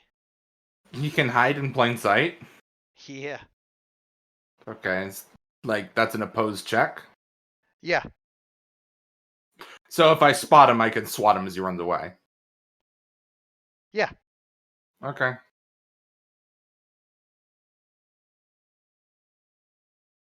Mother chup. Oh wait, that's a nature roll. Thanks. Thanks, dice.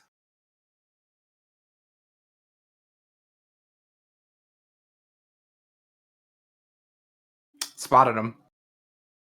Mm-hmm. All right. Let's see. Actions.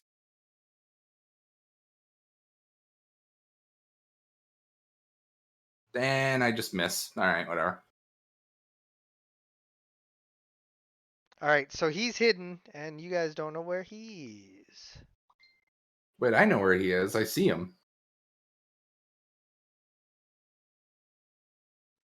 Like I sort of just succeeded on the perception check. He still failed against me. Oh, wait, yeah, never mind. You do know where he is. He just escaped your clutches. Yes, he evaded my grasp. So now I'm gonna get in and kill his squishy backline. Is that far enough away from the fire before I? Yes. Okay. And you don't want to still banish him? Wasn't that Nova's thing? Yeah, he had typed something. Oh, okay. Anyway, what do you do, Craven? Well, before I seen him disappear, I was still gonna cast it there. I don't think it'll hit, but it should hit the flame skulls. I want to do the call lightning before anybody gets too close. Okay.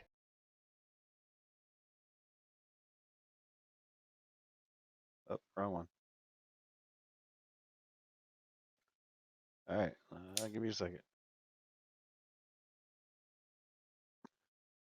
What do I hit on here? I forgot.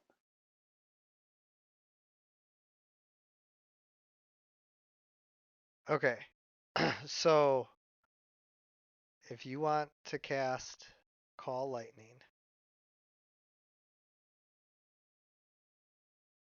the first thing you have to do is drag the effect Call Lightning on to your own token.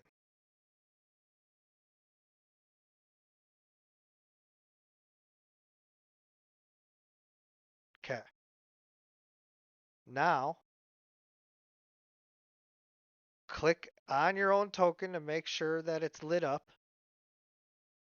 And then click on who you're casting Call Lightning on. Which, if you want to target the Bone Claw, then you gotta roll to spot him because he's hidden right now. No, it's a 60-foot radius, and then I can call it down on a certain spot in that 60-foot radius. Right, but you'd have to know where he was. No, I know where I'm gonna put it, but I think it's gonna miss him. So I'm not. I know where he is, but I don't. But I wasn't gonna put it there. In front Okay. of the middle flame skull on my screen, I was gonna put it right in front of him originally before Bone Claw disappeared. So Okay. it's probably gonna miss him. But I Right, don't. right. But it should hit all three if I hit anyway. Yeah. Okay, so I'm just reading it to make sure I get this. A cylinder that is 10 feet tall with a 60-foot radius centered on a point you can see.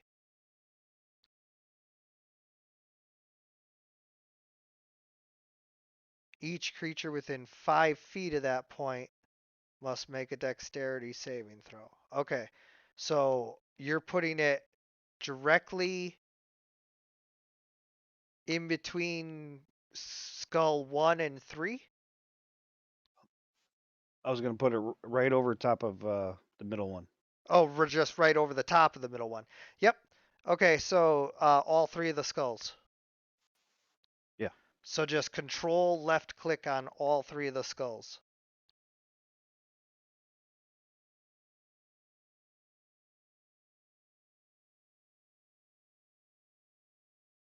And then drag over the save or just click on it. Whoa, why was that so many? Was I supposed to hit control and hold it? No. It gave me advantage for all of them. I'm wondering why.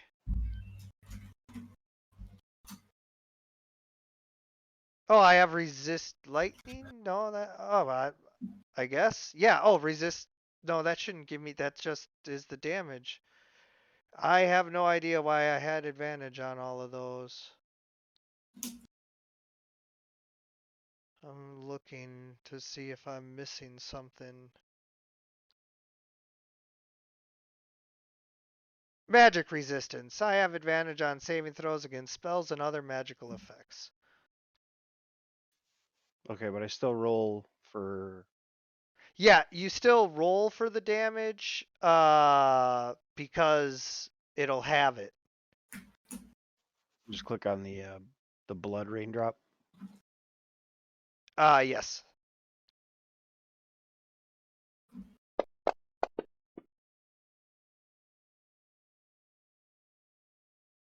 Ooh, that's how you handle a concentration check.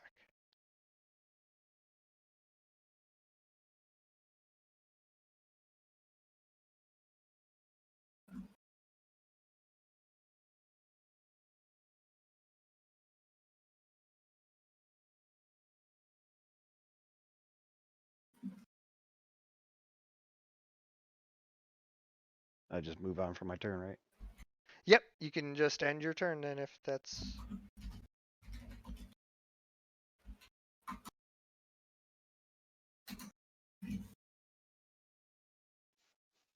They didn't take any damage from that? They did. Okay, the bar didn't move. Yeah. They took 5 damage each, so.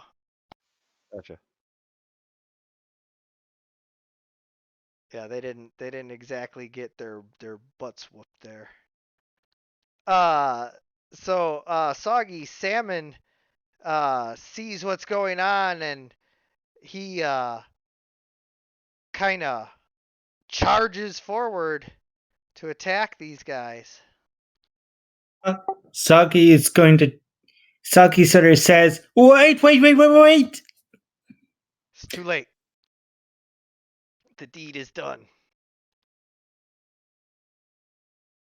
I hadn't figured as much. I just was sort of saying what Soggy would say." Yeah. I'm just letting you know, too late. He's in there.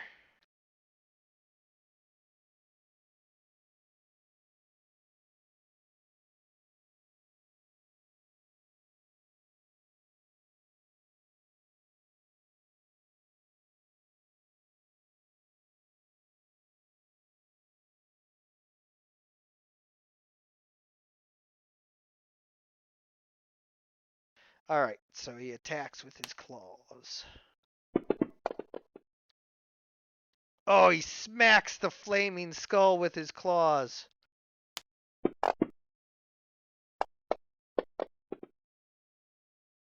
Making him fail his concentration check, and the flaming sphere disappears.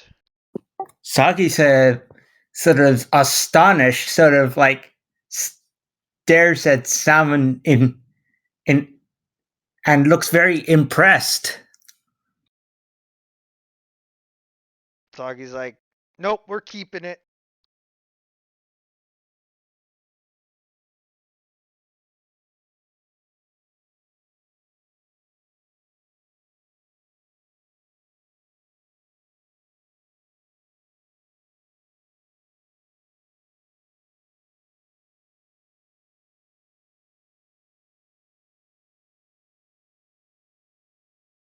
Well, Soggy's going to try and help out by summoning some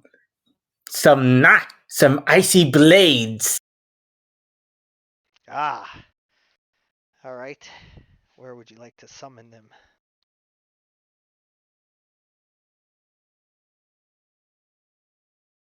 At the 4th level slot, I'm going to summon the Cloud of Daggers right about here.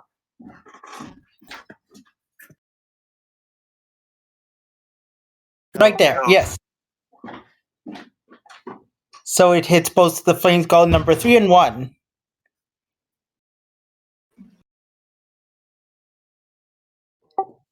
Is that correct, DM? Hold on. Let me get them into the right squares here.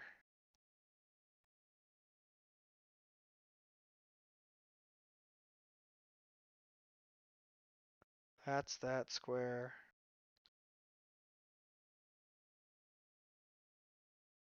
That's that square.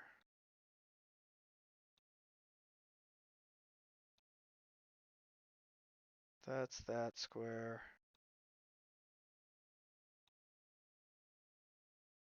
Salmon is in that square. All right. Yeah. So now you can put it either on top of one or the other. Not both? Not both. The in-between squares that the Fantasy Grounds allows you to have isn't actually part of the thing. Okay.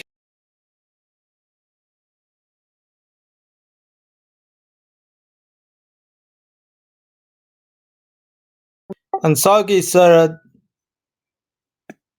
Sir looks to Nova and says, "Keep someone healthy." All right, so don't forget to target that one, and then I'm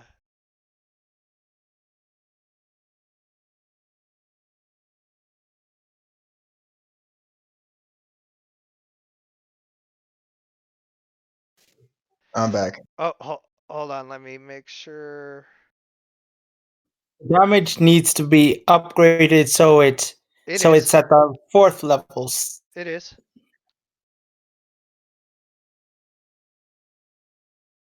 All of your damage is correct.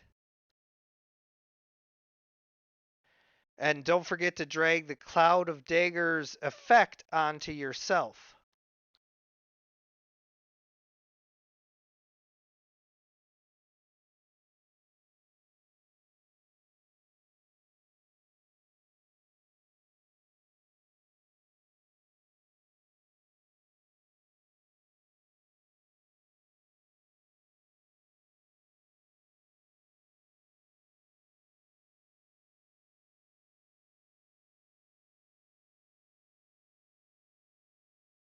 All right. And then is that your turn? Nova. Don't forget you have your Guardian. It's this blue circle right here. I didn't know where you wanted to place it. I guess it was going to be near the camp, but we're kind of a distance away from it. Like there? My map disappeared, so I can't see it. It's the map 12. CTFW something map 12. I don't know where do I go for that? Images?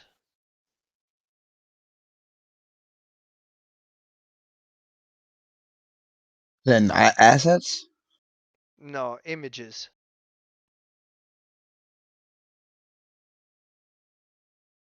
map 12. Yep. It's like CTFW something map 12.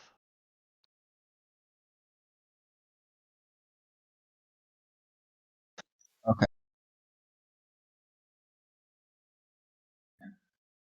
I'm not sure. I guess I would have put it in the center of wherever like our camp is, around our tents and stuff. Right. Yeah, that would have been about there.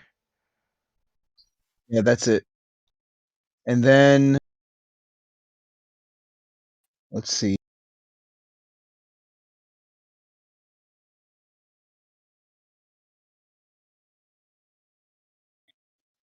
think I would have casted screw it. I'll just go with Beacon of Hope. Okay.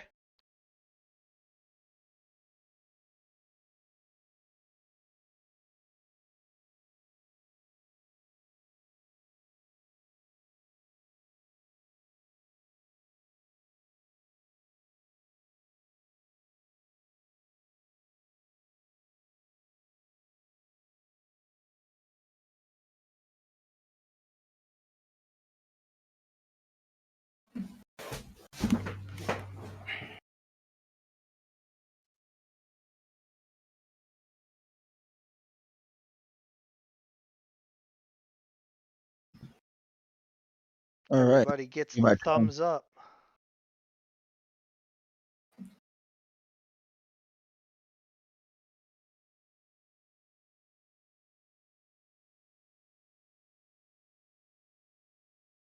Round 2. Alright, so this Flame Skull who already cast Fireball no longer has Fireball. So he is going to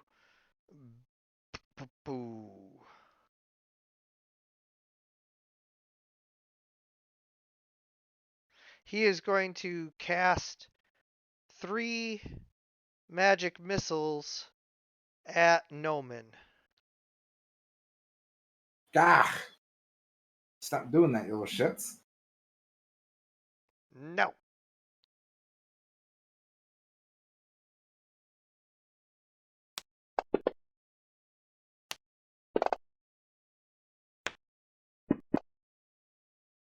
Pew pew pew.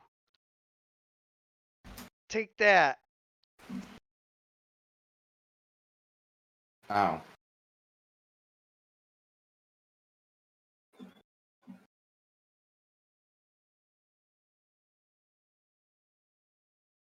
What does Noman do? As a bonus action, I'm going to spend a charge and refresh my temporary hit points. And then I'm going to move forward. I'm going to move up on this flame skull.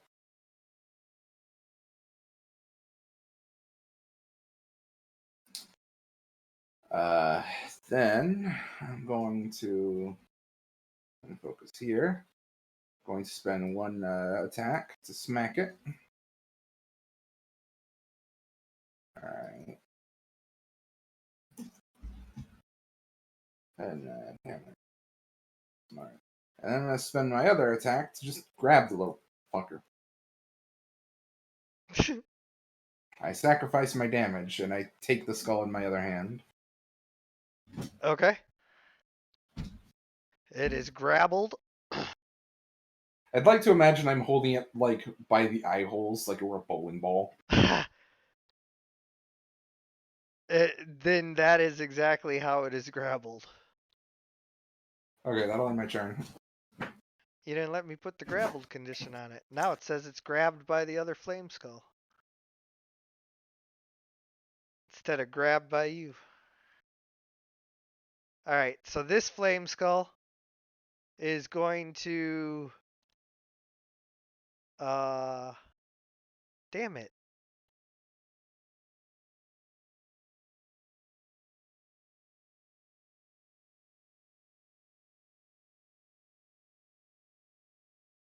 You are,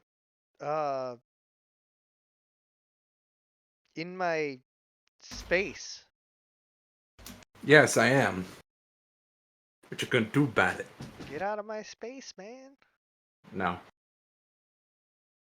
I guess I'm gonna use magic missile, cause like you being in my thing can't like do nothing about it. I am annoyed by this. All right, shotgun your health tax magic into me. Nah, actually, you know what? I'm a disengage. Okay, bye. Running away, eh? You yellow bastard! I am also going to disengage, but I just started my turn inside the cloud of daggers. I forget, is that when it goes off? Yeah. It's whenever they first enter it or end their turn in it. Or starts its turn. Yep, starts its turn. Okay, yep. Okay, so go ahead and deal the damage to that one again.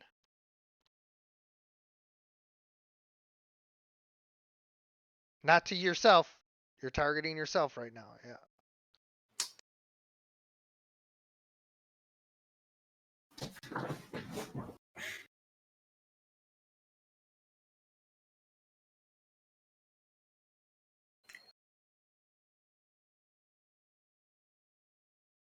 Oofa doofa.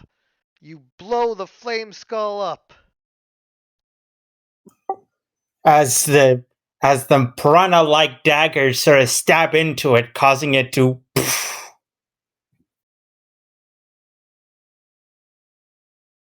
All right. The bone claw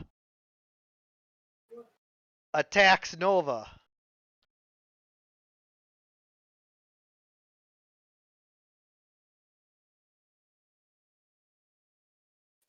Ah, I see how it is.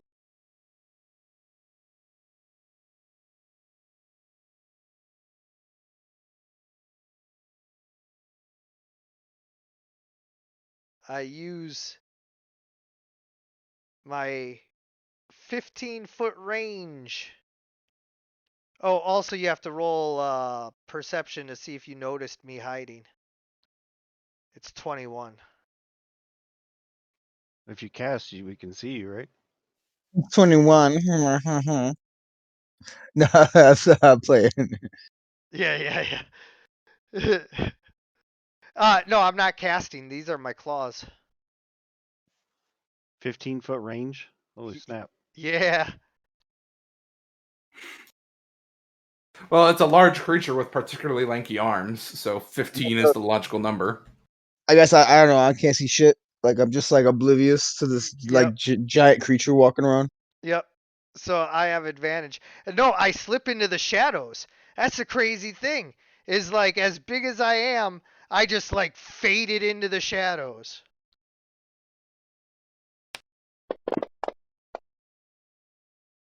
All right, so I hit you, and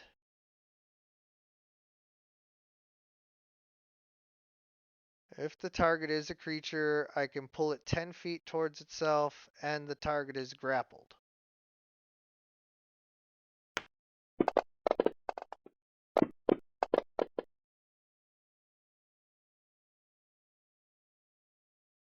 All right, so I got you, and I drag you towards me.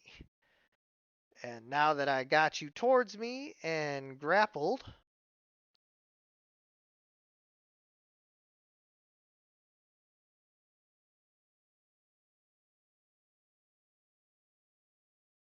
I don't do nothing, 'cause I am out of actions.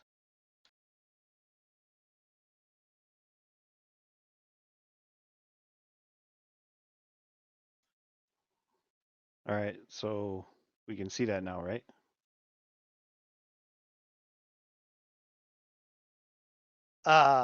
You saw a hand reach out from there, but unless you get higher than a 21 on perception, no, you don't see him. You did see a hand reach out from the shadows and grab Nova and drag her in, though. All right.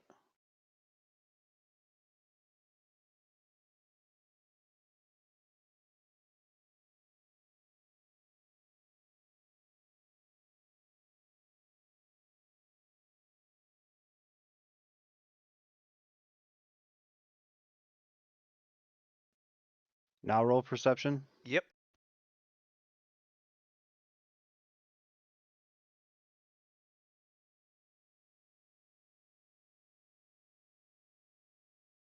Yeah, you see this hulking figure that seems to still be half blended with the shadows, but you can see it. All right.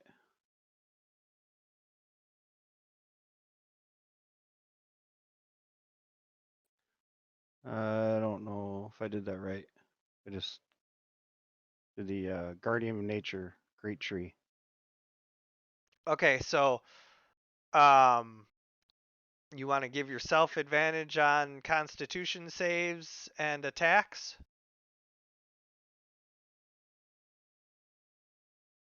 Is that what you're trying to do?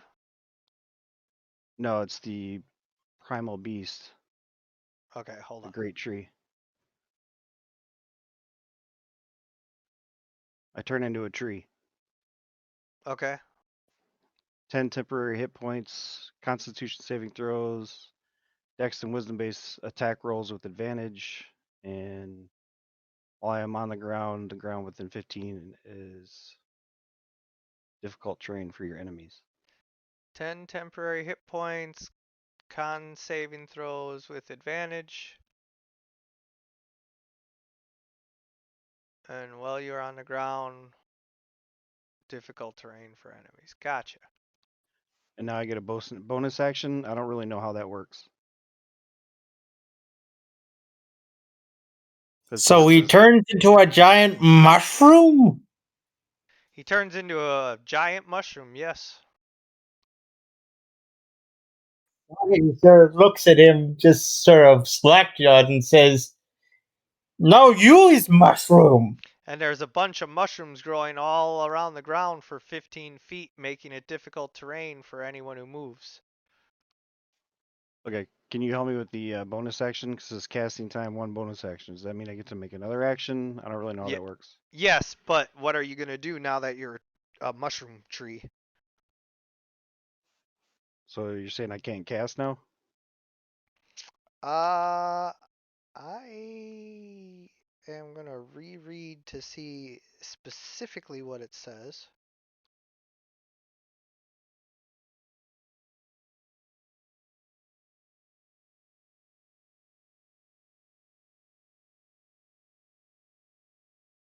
Oh yeah, you're fine.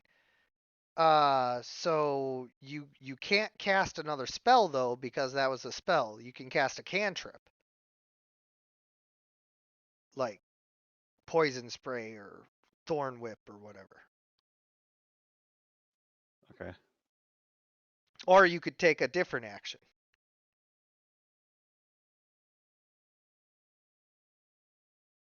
You just can't cast another spell.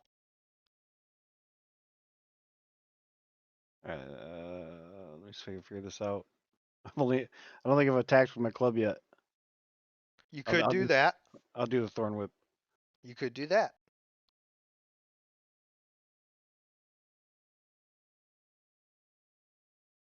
Now make sure you target him. I didn't see a change when I clicked on him. Click on your own token to make sure it's lit up. Okay. Yeah, he's clicked now, but it just doesn't show it.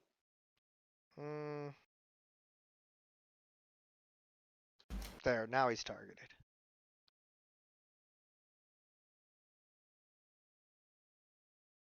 Oh, first you gotta roll to attack. Whoops, sorry.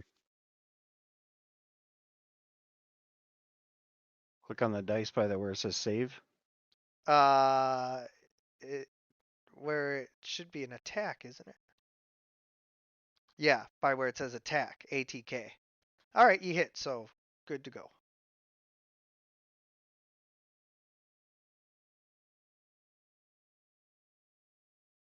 Oh no, don't roll the damage again. Okay.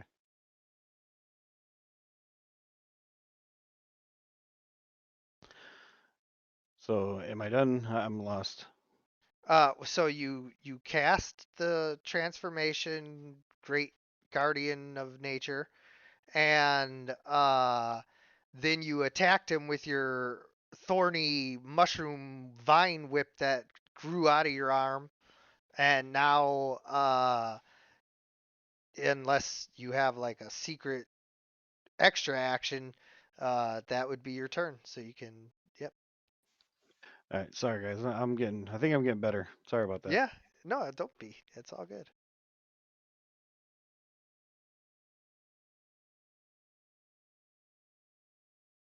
All right, so Salmon attacks the flame skull. Oh no, that one's grabbed by Noman, so he wouldn't attack it. Why not? Because you're holding it. I mean, that still makes it a valid target for attacks, though. Not like I'm granting it cover. It's true, but he doesn't. Okay, cool. So he charges this one and attacks it.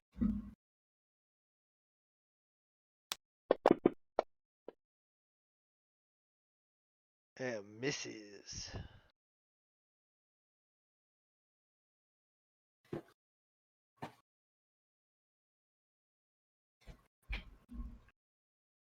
Soggy.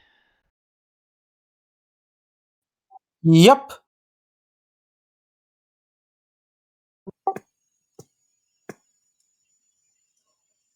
What you gonna do? Soggy, seeing someone chase after the flame skull, is going to try and shoot some eldritch blast at the flame skull. Which one? Do I know what these are? The flame skulls? You can roll religion to see. Soggy, which one are you trying to target? The one Because someone is chasing.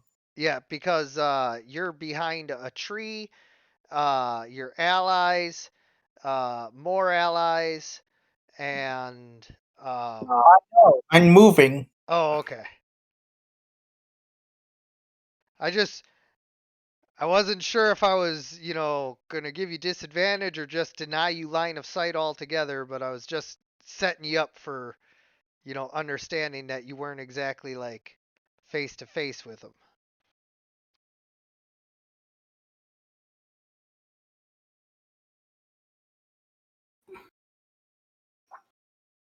Okay, so because he's tiny and Salmon is medium, I am going to rule that he does get +2 to his armor class for this. So your attack is made at -2. But it's at advantage because an ally is nearby. Correct.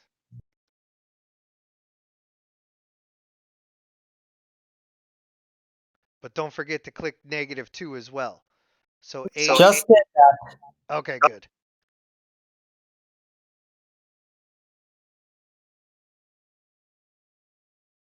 No, 19.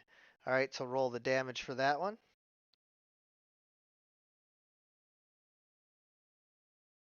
All right, your first salmon-looking eldritch blast swims up the stream and smashes into the flame skull. It doesn't deal a whole lot of damage though.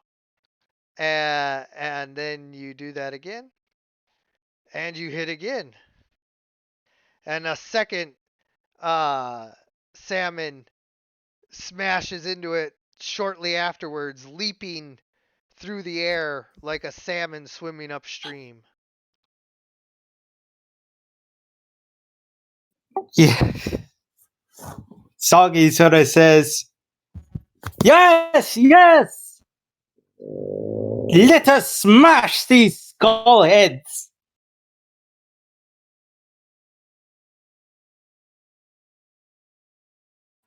All right, so the escape is DC is 14 if you want to try and escape the grapple. All right.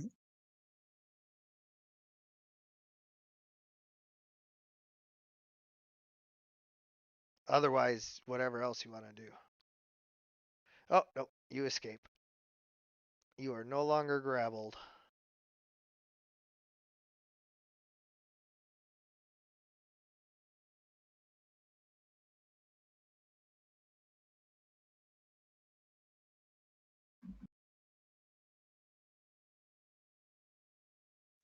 But that's Maximized.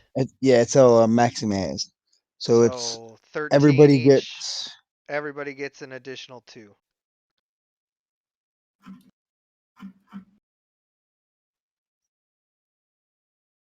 and then of course and then I get the 5 and as well as the healing generally.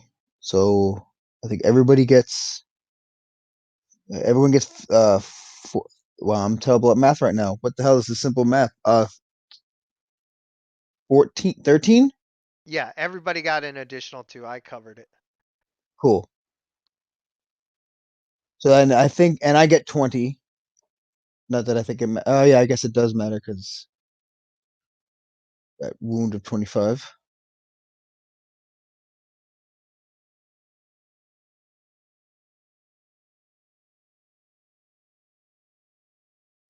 And is this thing still I guess yeah, it is still near me. I was just Oh, yeah. grappling. Yeah. But you free yourself from its long claws. All right, do I know what this thing is? So you don't know what this thing is. You know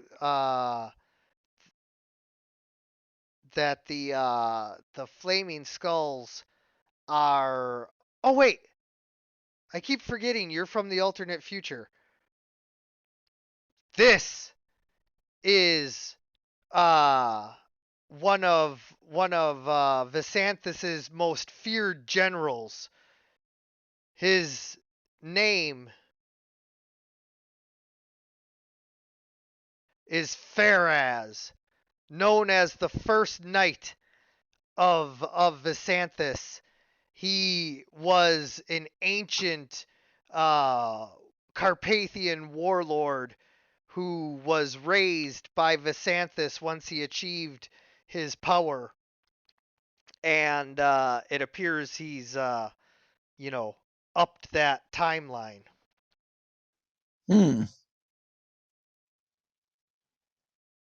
So I will tell these guys This is a powerful creature sent from General Vasanthus. In my timeline, he was his general. Be careful, he is quite powerful. Oh, that is not good. And Soggy thought Stumpy Stump was bad. Hmm. Well, in this timeline, he's gonna get his ass kicked. Look, he might be a badass from your timeline, but we're not on your timeline. It's as simple as that. Now I'm here. All right, so I'm grappled, and my hopes of escape are nil. So I am just gonna do the only thing that I can do, and fire my ray at you. I have a fiery ray that shoots out of my mouth, and I just blast it right at you. Okay. Pew! Pew pew pew. Take that. Hey, and No. this one is for your mother. No. No. You just clamp down on it. No. Just miss. Since you're holding it by the eyes, you just like point it down. You're like, this is too easy. It's like bullying a kid for his lunch money. All right, time to start beating this thing. Yeah. Should I shove this thing into the dirt before I begin beating on it, or should I just try and get an extra whack in this churn? Decisions. Just Uh, bury it like a dog with his bone. The thing is, now that I read more heavily into the grapple mechanics, I realize as an attack, I could make an opposed athletics checks to knock this thing prone, and then my other attack would be at advantage in all my attacks after that. That assumes that it's not going to die in like 1 or 2 turns. I don't know how bulk. This thing dies relatively quickly, right? I'll just attack it.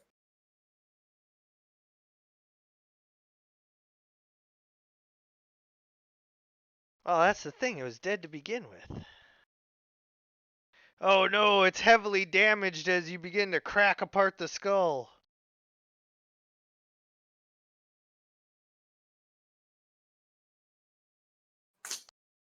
Ah, man, it didn't die. All right, whatever. I'm working on it. Let's see, how are my temporary hit points doing? They're doing fine. I have a bonus action to work with then. Is this thing undead? I mean, well, I guess it would be obvious to us. It's like a skeleton, right? Uh-huh. Yeah. Okay, cool. Just checking. It's not like some demon or something. Yeah. I think because I've just been billed that this is a real hard baller fight where actual things are happening. I think if the first time ever, I'm going to shift. I spend 2 bonus points to gain the bulky size modification. Noman grows from his 6-foot stature to roughly 8 feet tall and becomes thicker. I am even tankier. That wasn't even my final form.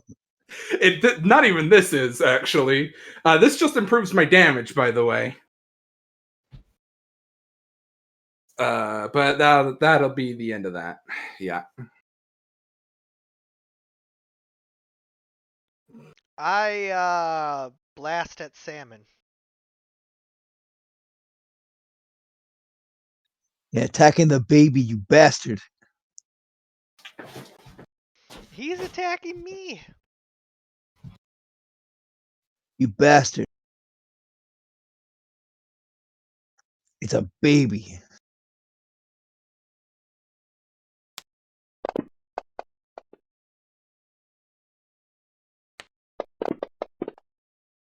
It's a dead baby.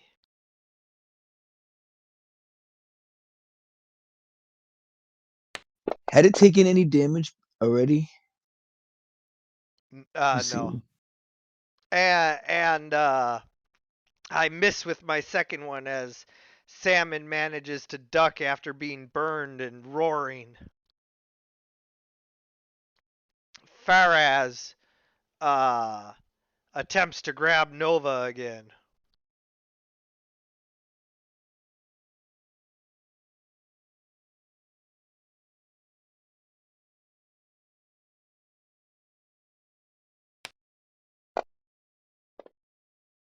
Oh wait, no. I'm sorry. Yeah, no, I have to grab you. I'm sorry. I need you. You don't know this, but I do.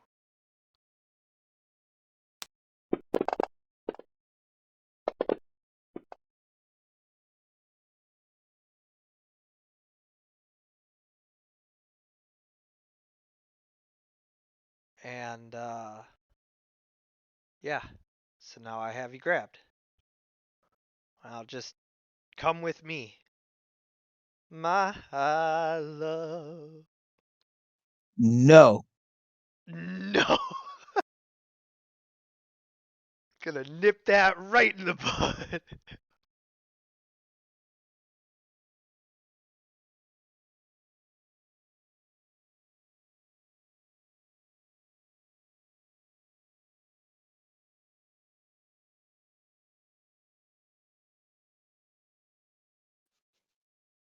All right, so I take the effect. I'm going to conjure a polar bear behind Faraz. Just drag the effect to me. Yes.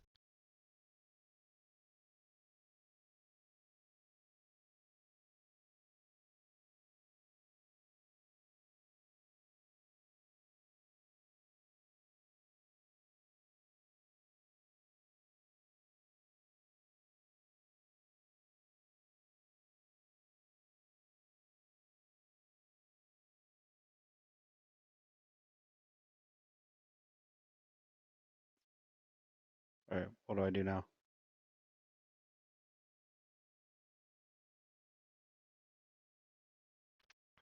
One second. Okay.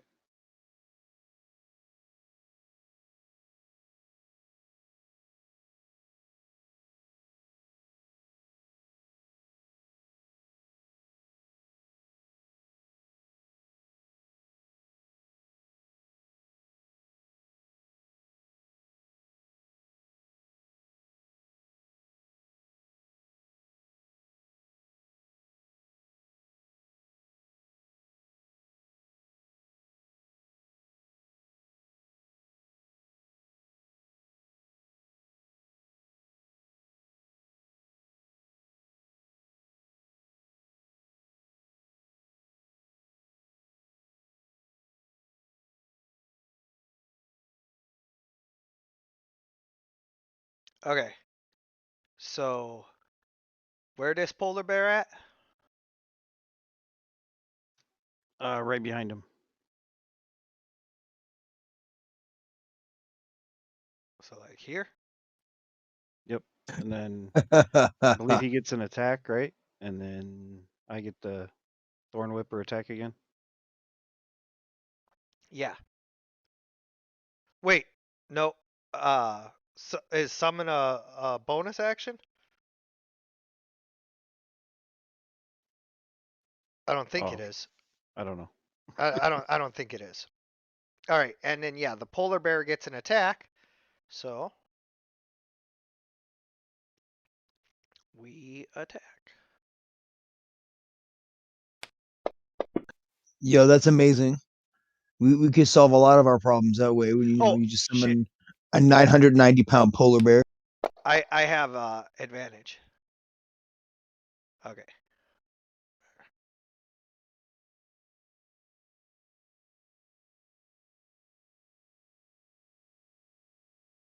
Okay. So is that your turn? Salmon continue to smack this skull around.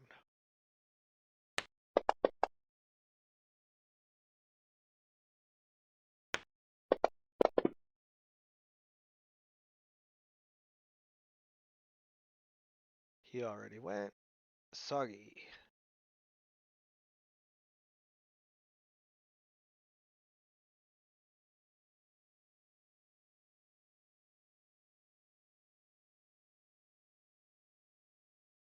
Soggy? Eldritch Blast.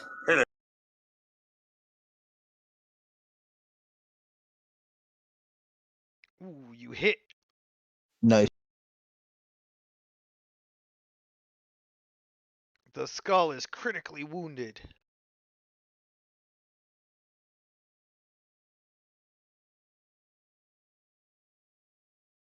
No, 19.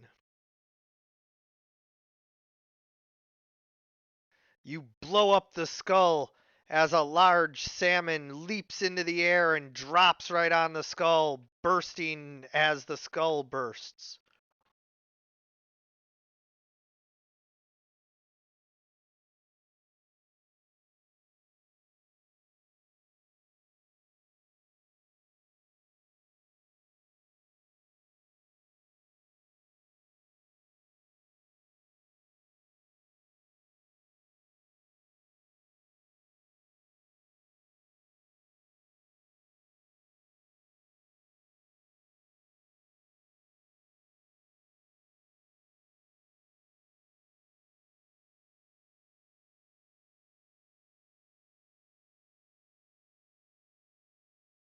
Nova? All right, let me see. Oh yeah, we could definitely use some healing. I am gonna go for. You know what? Screw it. I'm going for a level 4 mass healing word.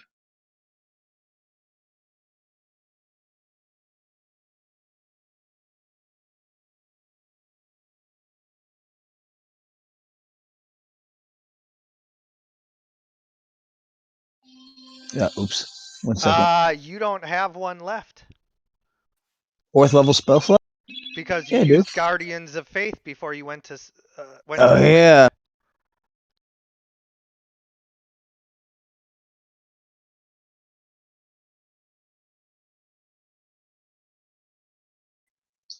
I'm gonna. Let's see. I can't really do much. I guess. Oh, you know what I'll do? I will cast Sanctuary. No, I won't. He's dead. So I'm gonna move over here, and then see who's got it the worst. Let's see. I got wounds of 45. Craven has 32. Out of a 52, I'm looking like a 45. Yeah, I guess I'm gonna use Cure Wounds on myself. Okay.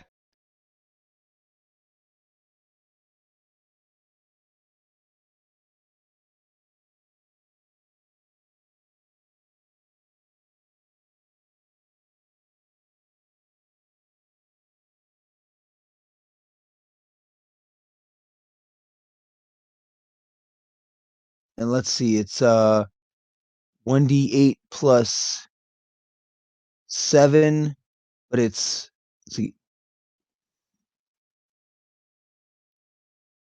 It's 15 HP. Okay. 1 second. Yeah, 7 more. Gotcha. There you go. I'm glad I got Beacon of Hope on. I rolled a goddamn 1. Yeah, I know, right? And don't forget to subtract that spell slot too. Sorry, not trying to. No, that wasn't a second level. That was a first level. There you go. And the 4th level's gone, so you have 1 first level and 1 second level.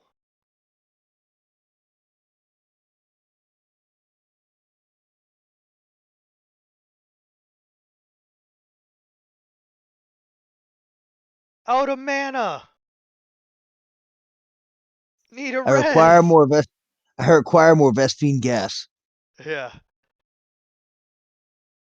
Being in this land of atheists is severed your connection to your god, it doesn't feel as strong. It's not even possible. It's like my god's the sun. It's like right there. You can point at him if it was daytime. Well, I mean, if your time of day is accurate enough, you could still point at him even if you can't see him. Just saying. I attack the moon. I don't know why I thought of the Yu-Gi-Oh reference. We steal the Stop! moon! Stop mocking me! Perfect orbit my ass. Alright, Noman.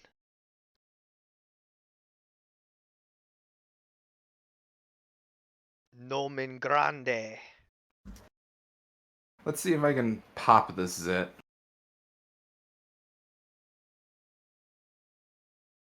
No bad rolls, please. It looks silly if I do. Hit. It would look silly. Ogre Smash. Never mind. Let's see, critical. Can I just kill it, please? Good damage rolls.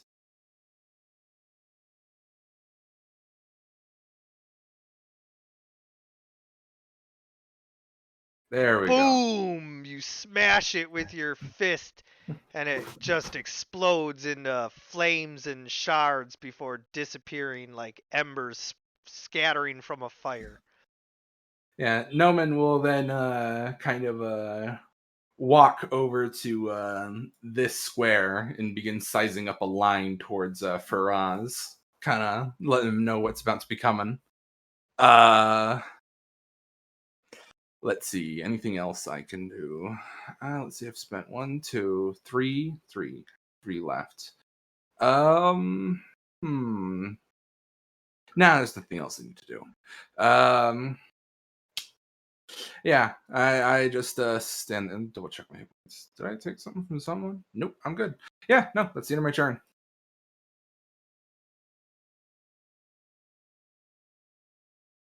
Are you trying to move there, or What? it says it wants? Oh, you accident. I got it. We're good. Yeah. All right. I still need Nova, so I attack Nova. Wait. How did you move? You were grabbed.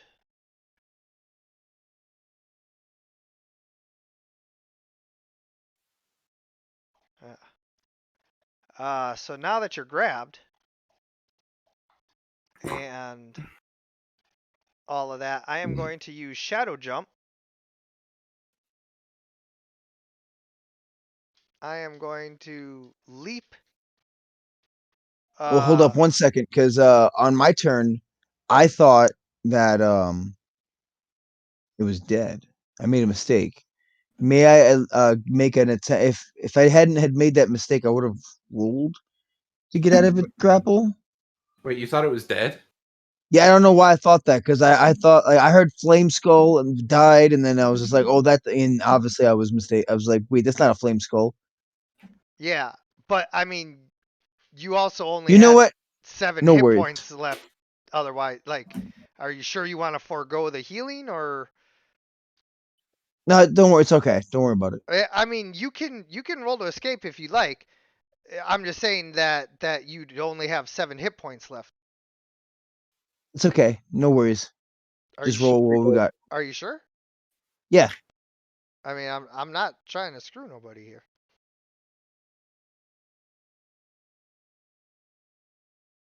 I feel like you should get out of there because it's trying to kidnap you. And so now he uses Shadow Jump, which forces the polar bear and Craven to make a Constitution save, which they crush. And you asked the bear to make a Constitution save. yeah. And so you guys don't take any damage, but I still teleport 60 feet away with Nova still clutched in my grasp. I hope it's to somewhere convenient. It is not. Depends. Depends on where he picks. Oh, that's mega convenient.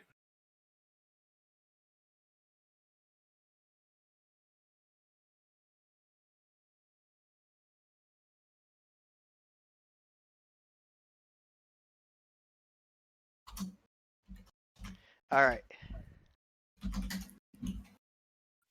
Get off of me! No, you're coming with me. We have unfinished business. Oh, that's creepy. That's good.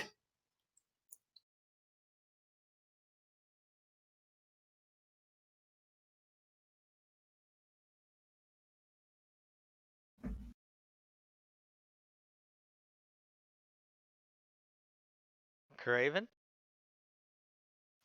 Oh, sorry. One sec.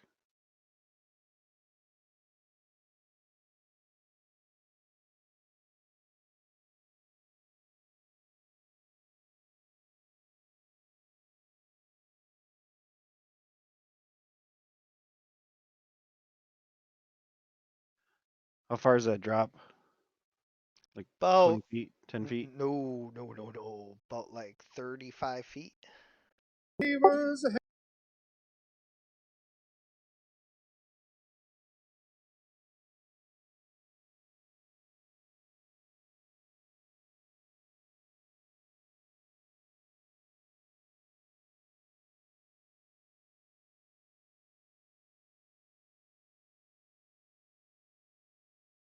I mean, you definitely could survive it. That just means I know exactly what I'm doing.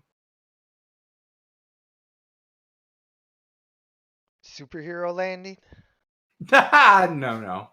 You'll see. You'll see. When my turn comes, you will come to know.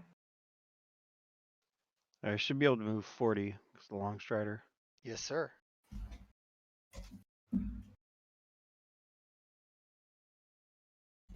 Now, as it gets closer to the edge here, now it's like down to like 25 where you're at, and towards the edge there, it's closer to like 5, 10, 15. Do druids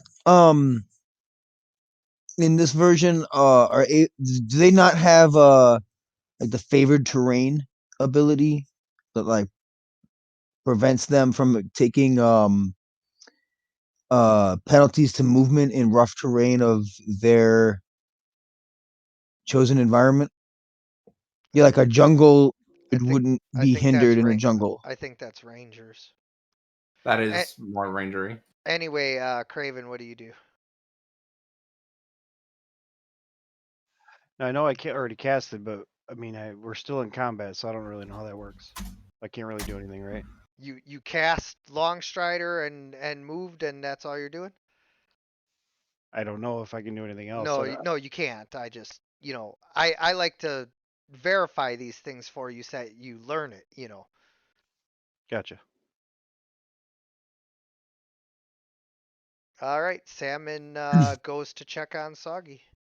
As far as he's concerned, this is over. Oh well, Nova's gone. Just have your bear go after it. It's like a freaking bear. It probably more than run up to that thing. It's a bad day, yo, when you like attack a group of what looks like puny humanoids and they start summoning bears at you. Take the polar bear straight down the cliff. I don't know how far I can go. It's I think got it's 40 feet. 40 feet, so it basically is right here, and it takes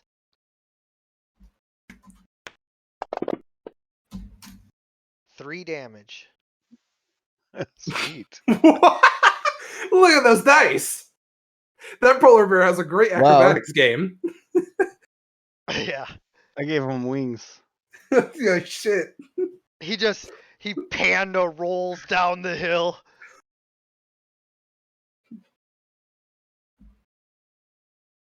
Soggy. Soggy Sir looks at that and says, "No, not again!" And he's going to try and fire an Eldritch Blast at this long-armed freak. Hey, that's not nice. I didn't call you a dragon-snouted freak. That was out of character. Oh, okay. The long arm freak part, the rest of the stuff was in character. Yeah. Yeah.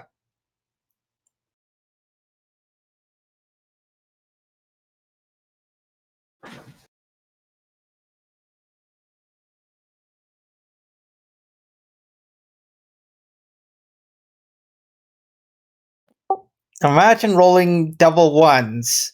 Yeah. 1 in 400 chance. Jesus.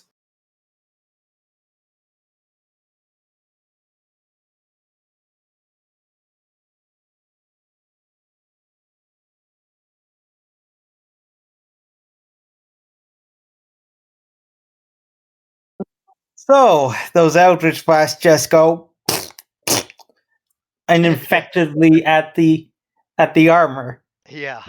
Like you're just tossing fish at him. Right. Like, Here, fishy. we make fun, I but one of these like days, the fish thrower in the Muppets. Yeah. Soggy's gonna summon like a megalodon with like lungs.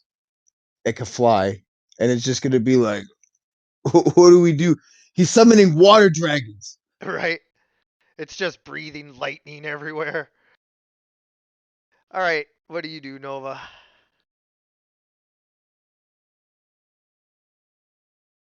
I'm gonna try to, I guess, push myself off of him. Yeah, slip the hold, Nova. Slip the hold. It'll make what I'm doing so much more satisfying if it succeeds.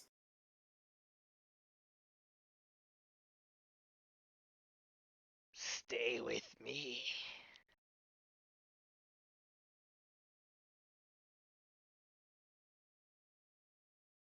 No, you smell like a dead person. And get the hell off.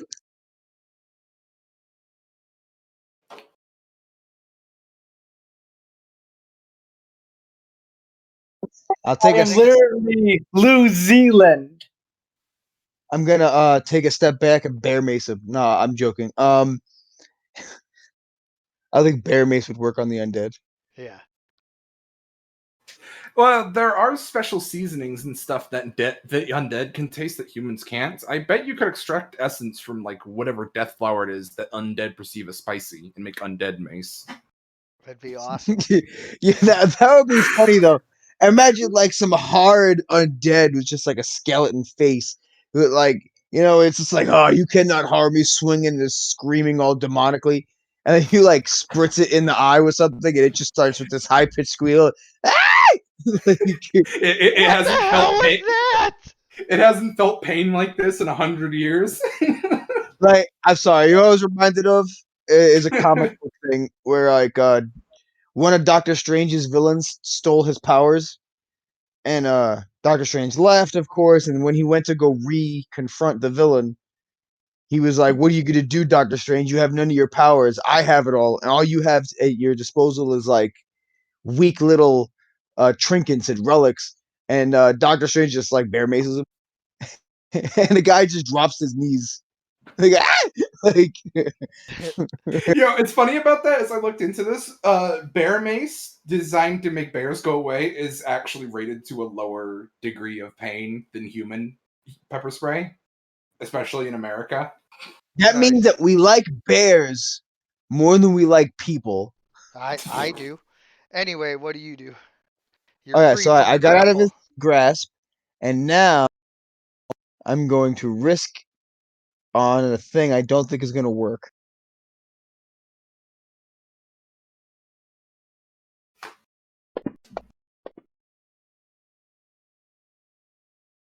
Woohoo! Get fucked, bitch! Run for your life, for your unlife. Is that a bonus action? No, it's a regular. Wait a second. It's a turn undead. Because it's an action to have escaped the grapple. Sure. 1 second. Let me.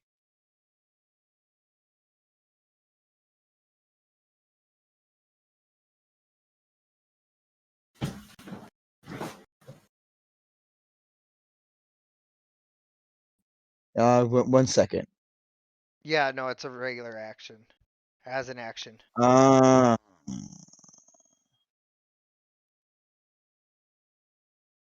lucky bastard. Okay.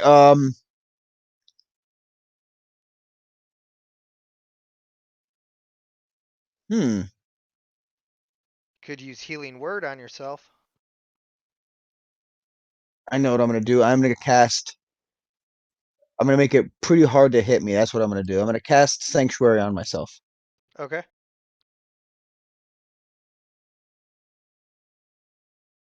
Don't target him.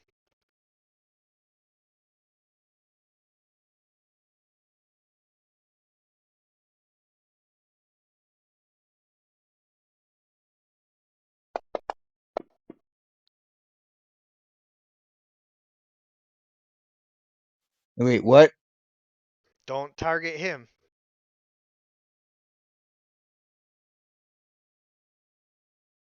There you go. Why is it casting? I don't know. I don't know what you're doing. But let me Hey, make I'm sure that casting Turn Undead. That's why. I'm wrong button. Could have sworn I was just. That's weird. 1 second. It is still weird. What am I doing wrong?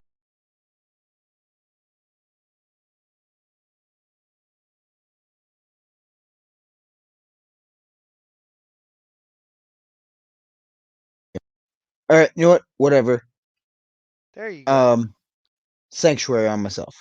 Yep. So now it has to it has to get if it wants to attack me, it has to get through. It has to cast a do a will save against my spell DC of 15, and then it has to. If it doesn't, it has to select a different target to attempt to attack, if any. And then if it manages to get through that, then it's just my armor class. But, Yep. All right. So, and then I'm gonna book it. oh, okay. Hold on. Well, I am attacking you then. So, all right. So target me and make me roll my Wisdom DC 15.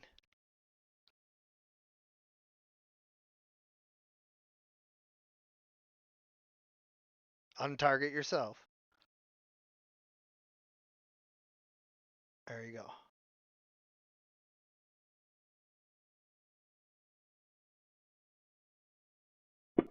There you go. All right, so I succeeded. So,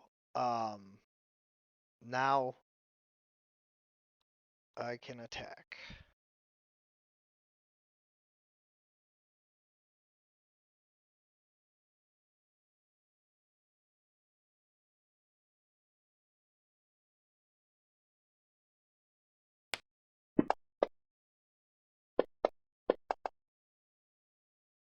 A God critical damn. hit.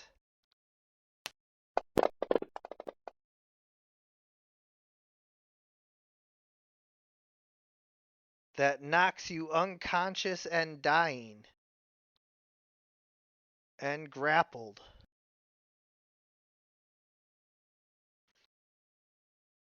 All right, hold up. I guess that doesn't work. I guess Beacon of Hope is gone once I'm knocked out, right? That they Right, can't give me a bonus to saves if I'm okay. right.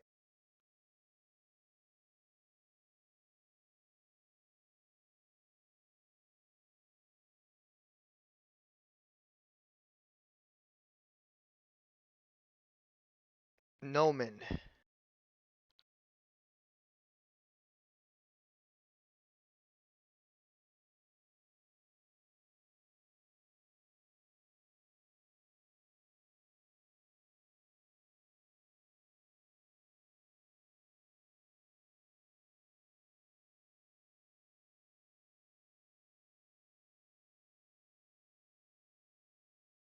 All right, so you take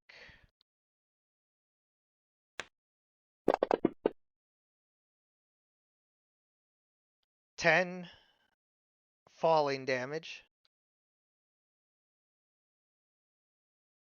as you leap off of the cliff.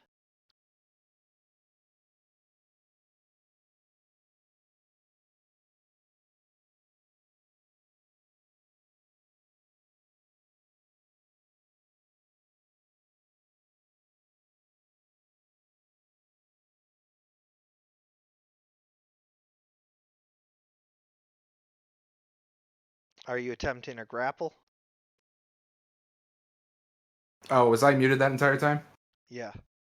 All right, so let you know. Check my boots. I can jump 53 feet in one action, so I'm launching myself into him. Okay. So that's an attempt to grab him because I Okay. can't do it with my fist thing because he's bigger than me. I can only attach. Yeah, Gotcha. go gadget spring boots. Now I can just do that. It's not even. It's for my boots of striding and springing. Hey, you're Inspector Gadget from now on. Shush. No, I'm not. Does he win? You're the attacker. Oh, okay. And then my second action is going to be a shove. Wait. What? I'm so sorry. Before you can do that, you would have had to have been able to see him, so we have to do the opposed stealth first. He made a new stealth check? Yeah. I should have rolled it right away, but yeah, he teleported into a space of darkness, so that auto triggered his bonus action hiding. Oh, fuck. That's really Wait, gonna. hold up. I'm holding a glowing stone. You can't be holding it after you were already doing it. You would have had to have dropped it once you started casting and doing all of that. I have Warcaster. I don't need hands. You don't need hands? Nope. I can cast it. I can hold the planet and still cast spells. Then Then it's not dark where he is. He can't hide in darkness. no, because it was still dark where he teleported to.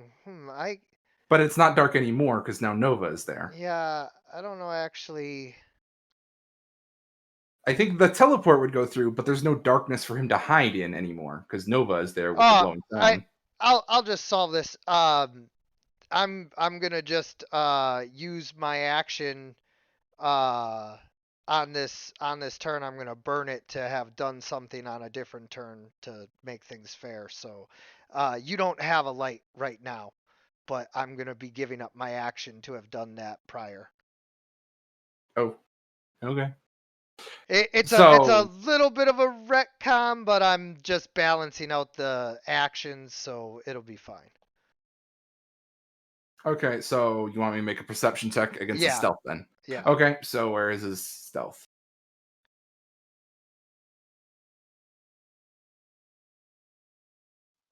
Don't we all have dark vision? Does Noman have dark vision? No. Okay. Not to mention that wouldn't defeat hide in darkness.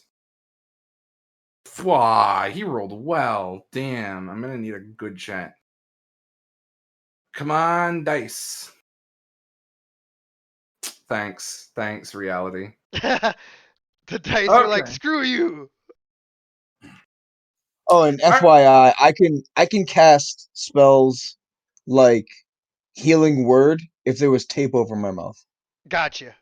Yeah, no problem at all. I have to burn my action this turn to have done something a different turn that'll balance this all out. So this isn't a math equation. You're flagrantly breaking the rules.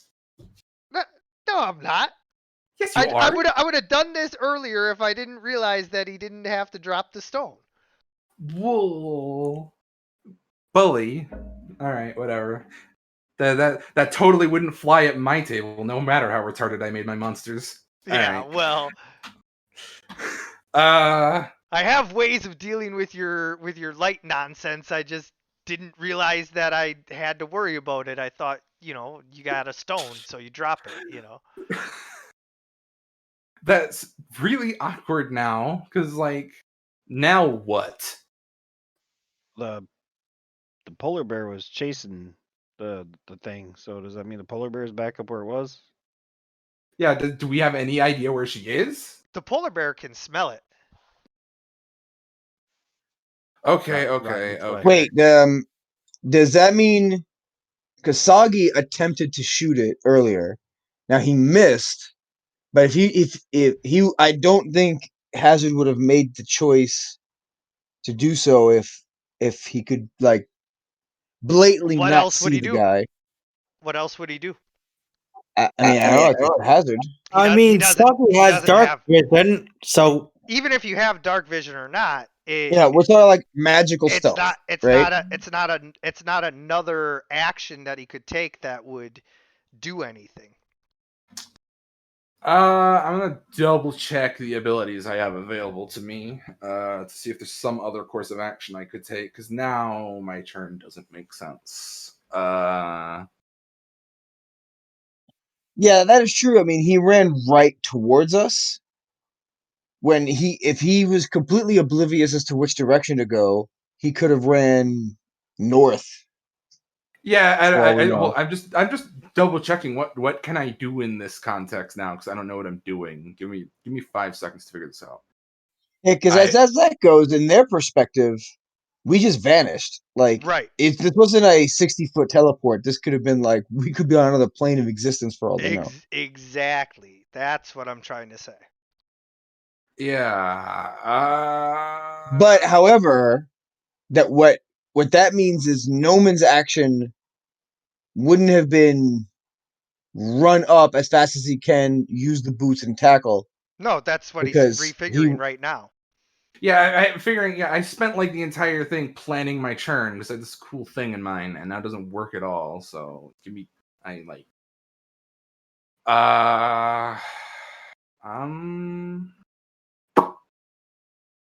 Hmm.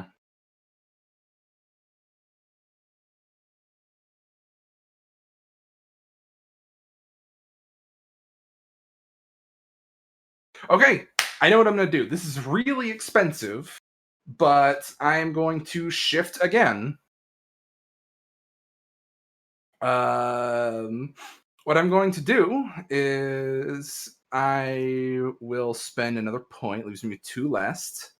2 points left. And that will cancel my bulky, so I'm now normal size, but I will gain find target.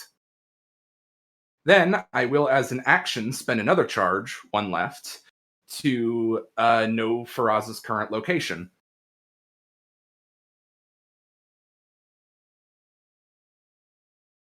How specific is the no location? Like, I will know the shortest possible route to get to where they are exactly right now.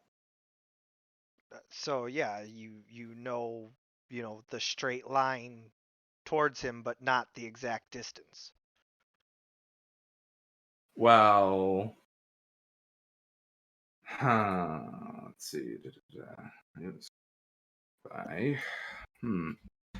Well, let's see. Double check the wording on the associated spell. It is as per that. So I sense the direction.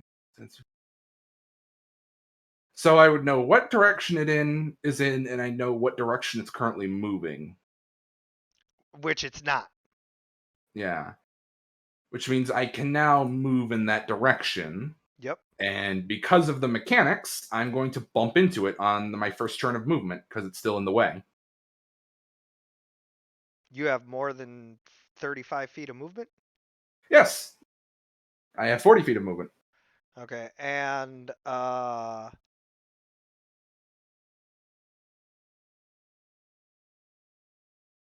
so yeah, you do bump into him even though you don't see him. So I can now, Noman can with relative confidence declare that Faraz is right here in front of him. Yes. So that's my turn. Hey, Okay. I figured it out. Okay. Now I have like almost nothing left to spend. I have one charge Okay, because that was an expensive maneuver. so technically I grab Nova on this turn. Because on a previous turn when I was doing something else, I actually had to use one of my magical items that I have on me to snuff all magical light within 120 feet of me. Mhm. Okay. So that's my turn. Okay.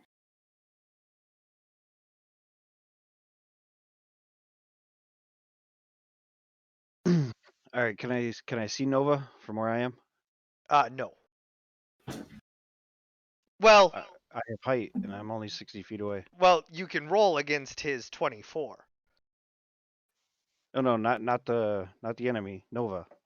Yeah, he's hidden with her. He has her like grabbed and everything. So Okay, well my movement down here was to get around the rock cliff right. to go over here to find something that I didn't know where it was. So I literally lost on what to do this turn. Well, you know that the bear is charging down there and that the bear was, targeting him, so you know he's down there. You just don't know exactly where.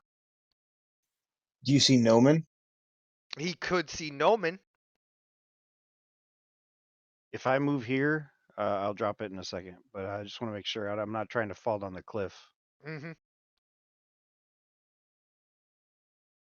No, you wouldn't be falling down the cliff. You're right on the cliff edge.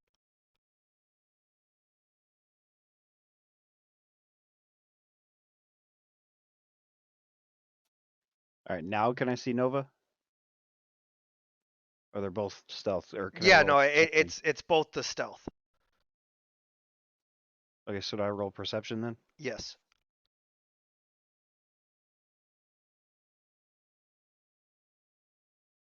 Okay, you can't see them, but you see Noman, and like there's a huge shadow, by Noman, and by now you've like figured out that that's probably it.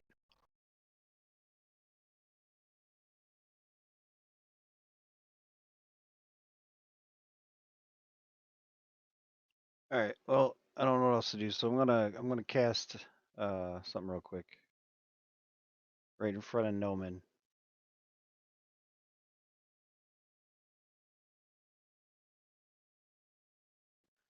This is another one of those weird ones. I want to cast Healing Spirit right in front of Noman. Okay. Basically between Nova and Noman, but I don't see Nova there. Unless I can cast it in the same square that Noman is in. I think I can, but I'm not sure.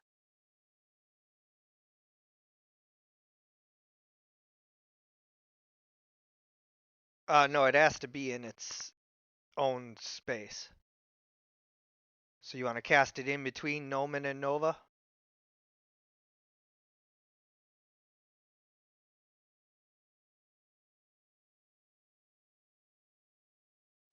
It's weird it doesn't say that. Yeah.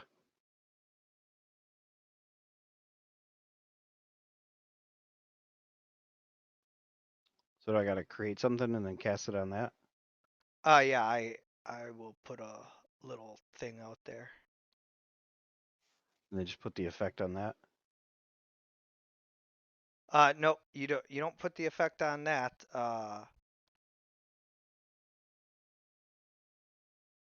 So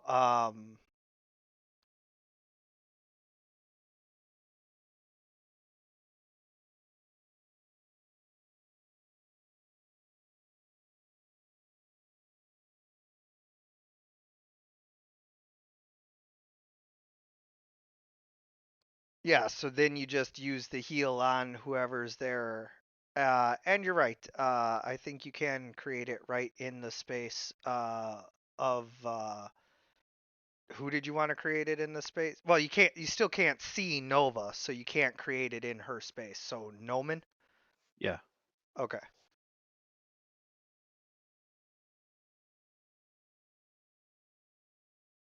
And it does say it looks like a beast, so here, it can look like a wolf. Beast or a Fae.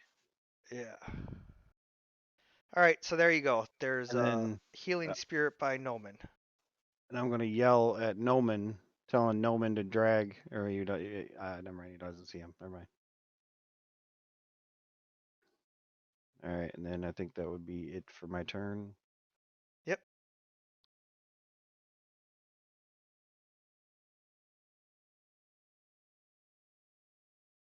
And Salmon checks out Soggy.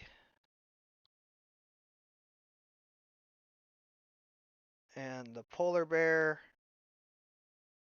has Moving right in. enough movement to move through the rough terrain and attacks.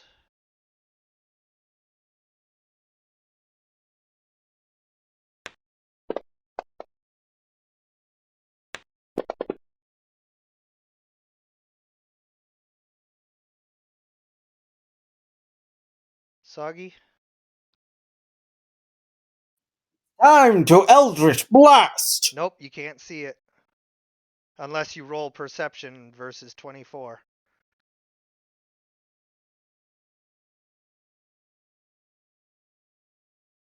Can the dark vision help? Nope. Like,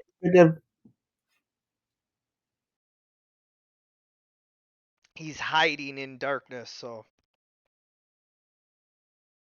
but kobolds have dark vision. it's not about whether you can see in the dark or not. He has a magical ability to hide in darkness.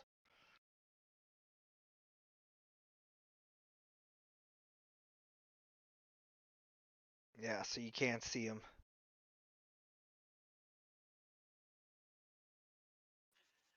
You said that I do see like a black blob, right? Yeah, but Okay. that doesn't allow you to target him.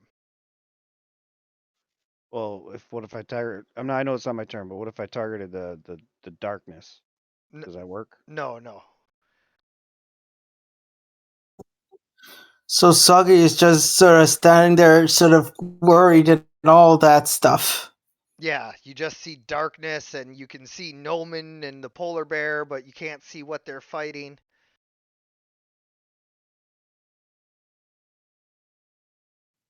I can only pass. Well, you can move or, do something else. I don't know, but Can Soggy try and scale down? yeah, you want to climb down? Yes. Go ahead and roll athletics. Let me do that.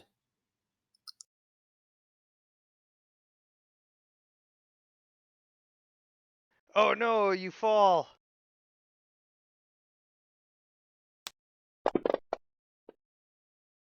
Taking 17 falling damage. Oh! Salmon looks worried. Soggy sort of slowly and says, "Do not worry, just stay there, and Soggy will be back." Oh, why did you roll religion for, Nova? It's my little funny way of saying like, "Oh, gods, help me." Ah, gotcha. So Soggy is going to try and look for Nova, or Yep, so you move over by Noman, but you already used your perception roll this round, so you won't be able to roll again for perception, unfortunately. so Soggy sort of says, where is Long Bony Man?" to Noman. All right. And Nova, what do you do? Oh, I'd be that's right. unconscious. That's right. You be dying. So you successfully succeed at your death save. That's a good turn. It's better than nothing. All right, time to continue forward and try and get this to go through. I'm gonna try and tackle him again. Oh wait, hold on. What?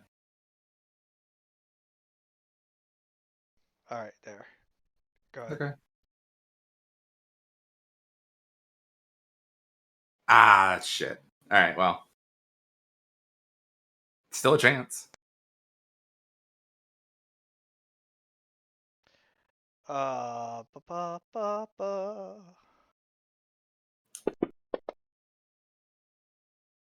Hey, lucky me. All right. So I grab him. Now I got a hold. I'm gonna try and make another check to shove him into the ground underneath me. Okay.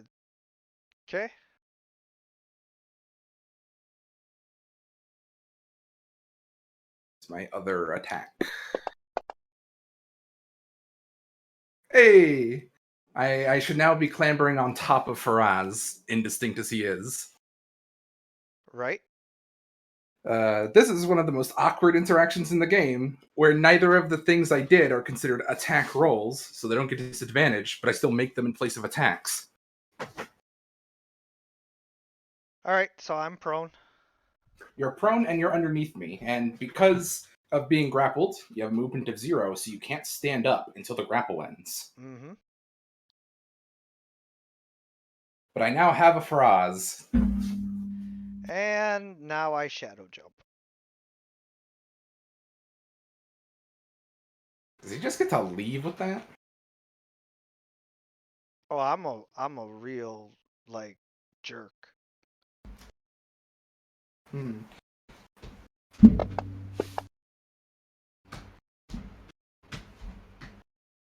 Oh, what the heck? What? I wanted Noman, not Nova. Oh, it took you off because you succeeded. Okay. Yes. But it still had Nova targeted for some reason, and that was bad. Alright, and then the damage to the bear. The bear does not go into system shock, but almost dies from the necrotic energy that pulses out from Faraz.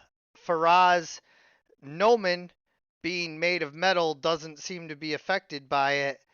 Nova, you and he teleport another 60 feet away and are hidden. Yeah, okay. This is gonna take a while. How many turns are we gonna run this combat tonight? Well, no more, because regardless of whether you guys would have found him on that turn or not, what happens is Faraz and Nova are gone, and the three of you are left standing in the darkness of Carpathia. Your light has been taken from you. Can you And all rescue? Foggy can do is just scream in curses of unknown language and just sort of goes into a rage. Can you rescue Nova before whatever dark fate Faraz has planned for her can occur? Or is this the end of Nova and her quest to stop Visanthus? We will find out next time on Heroes Wanted. I want to thank you guys for playing. I want to thank anyone who's watching. And as always, everyone, good Good game. game.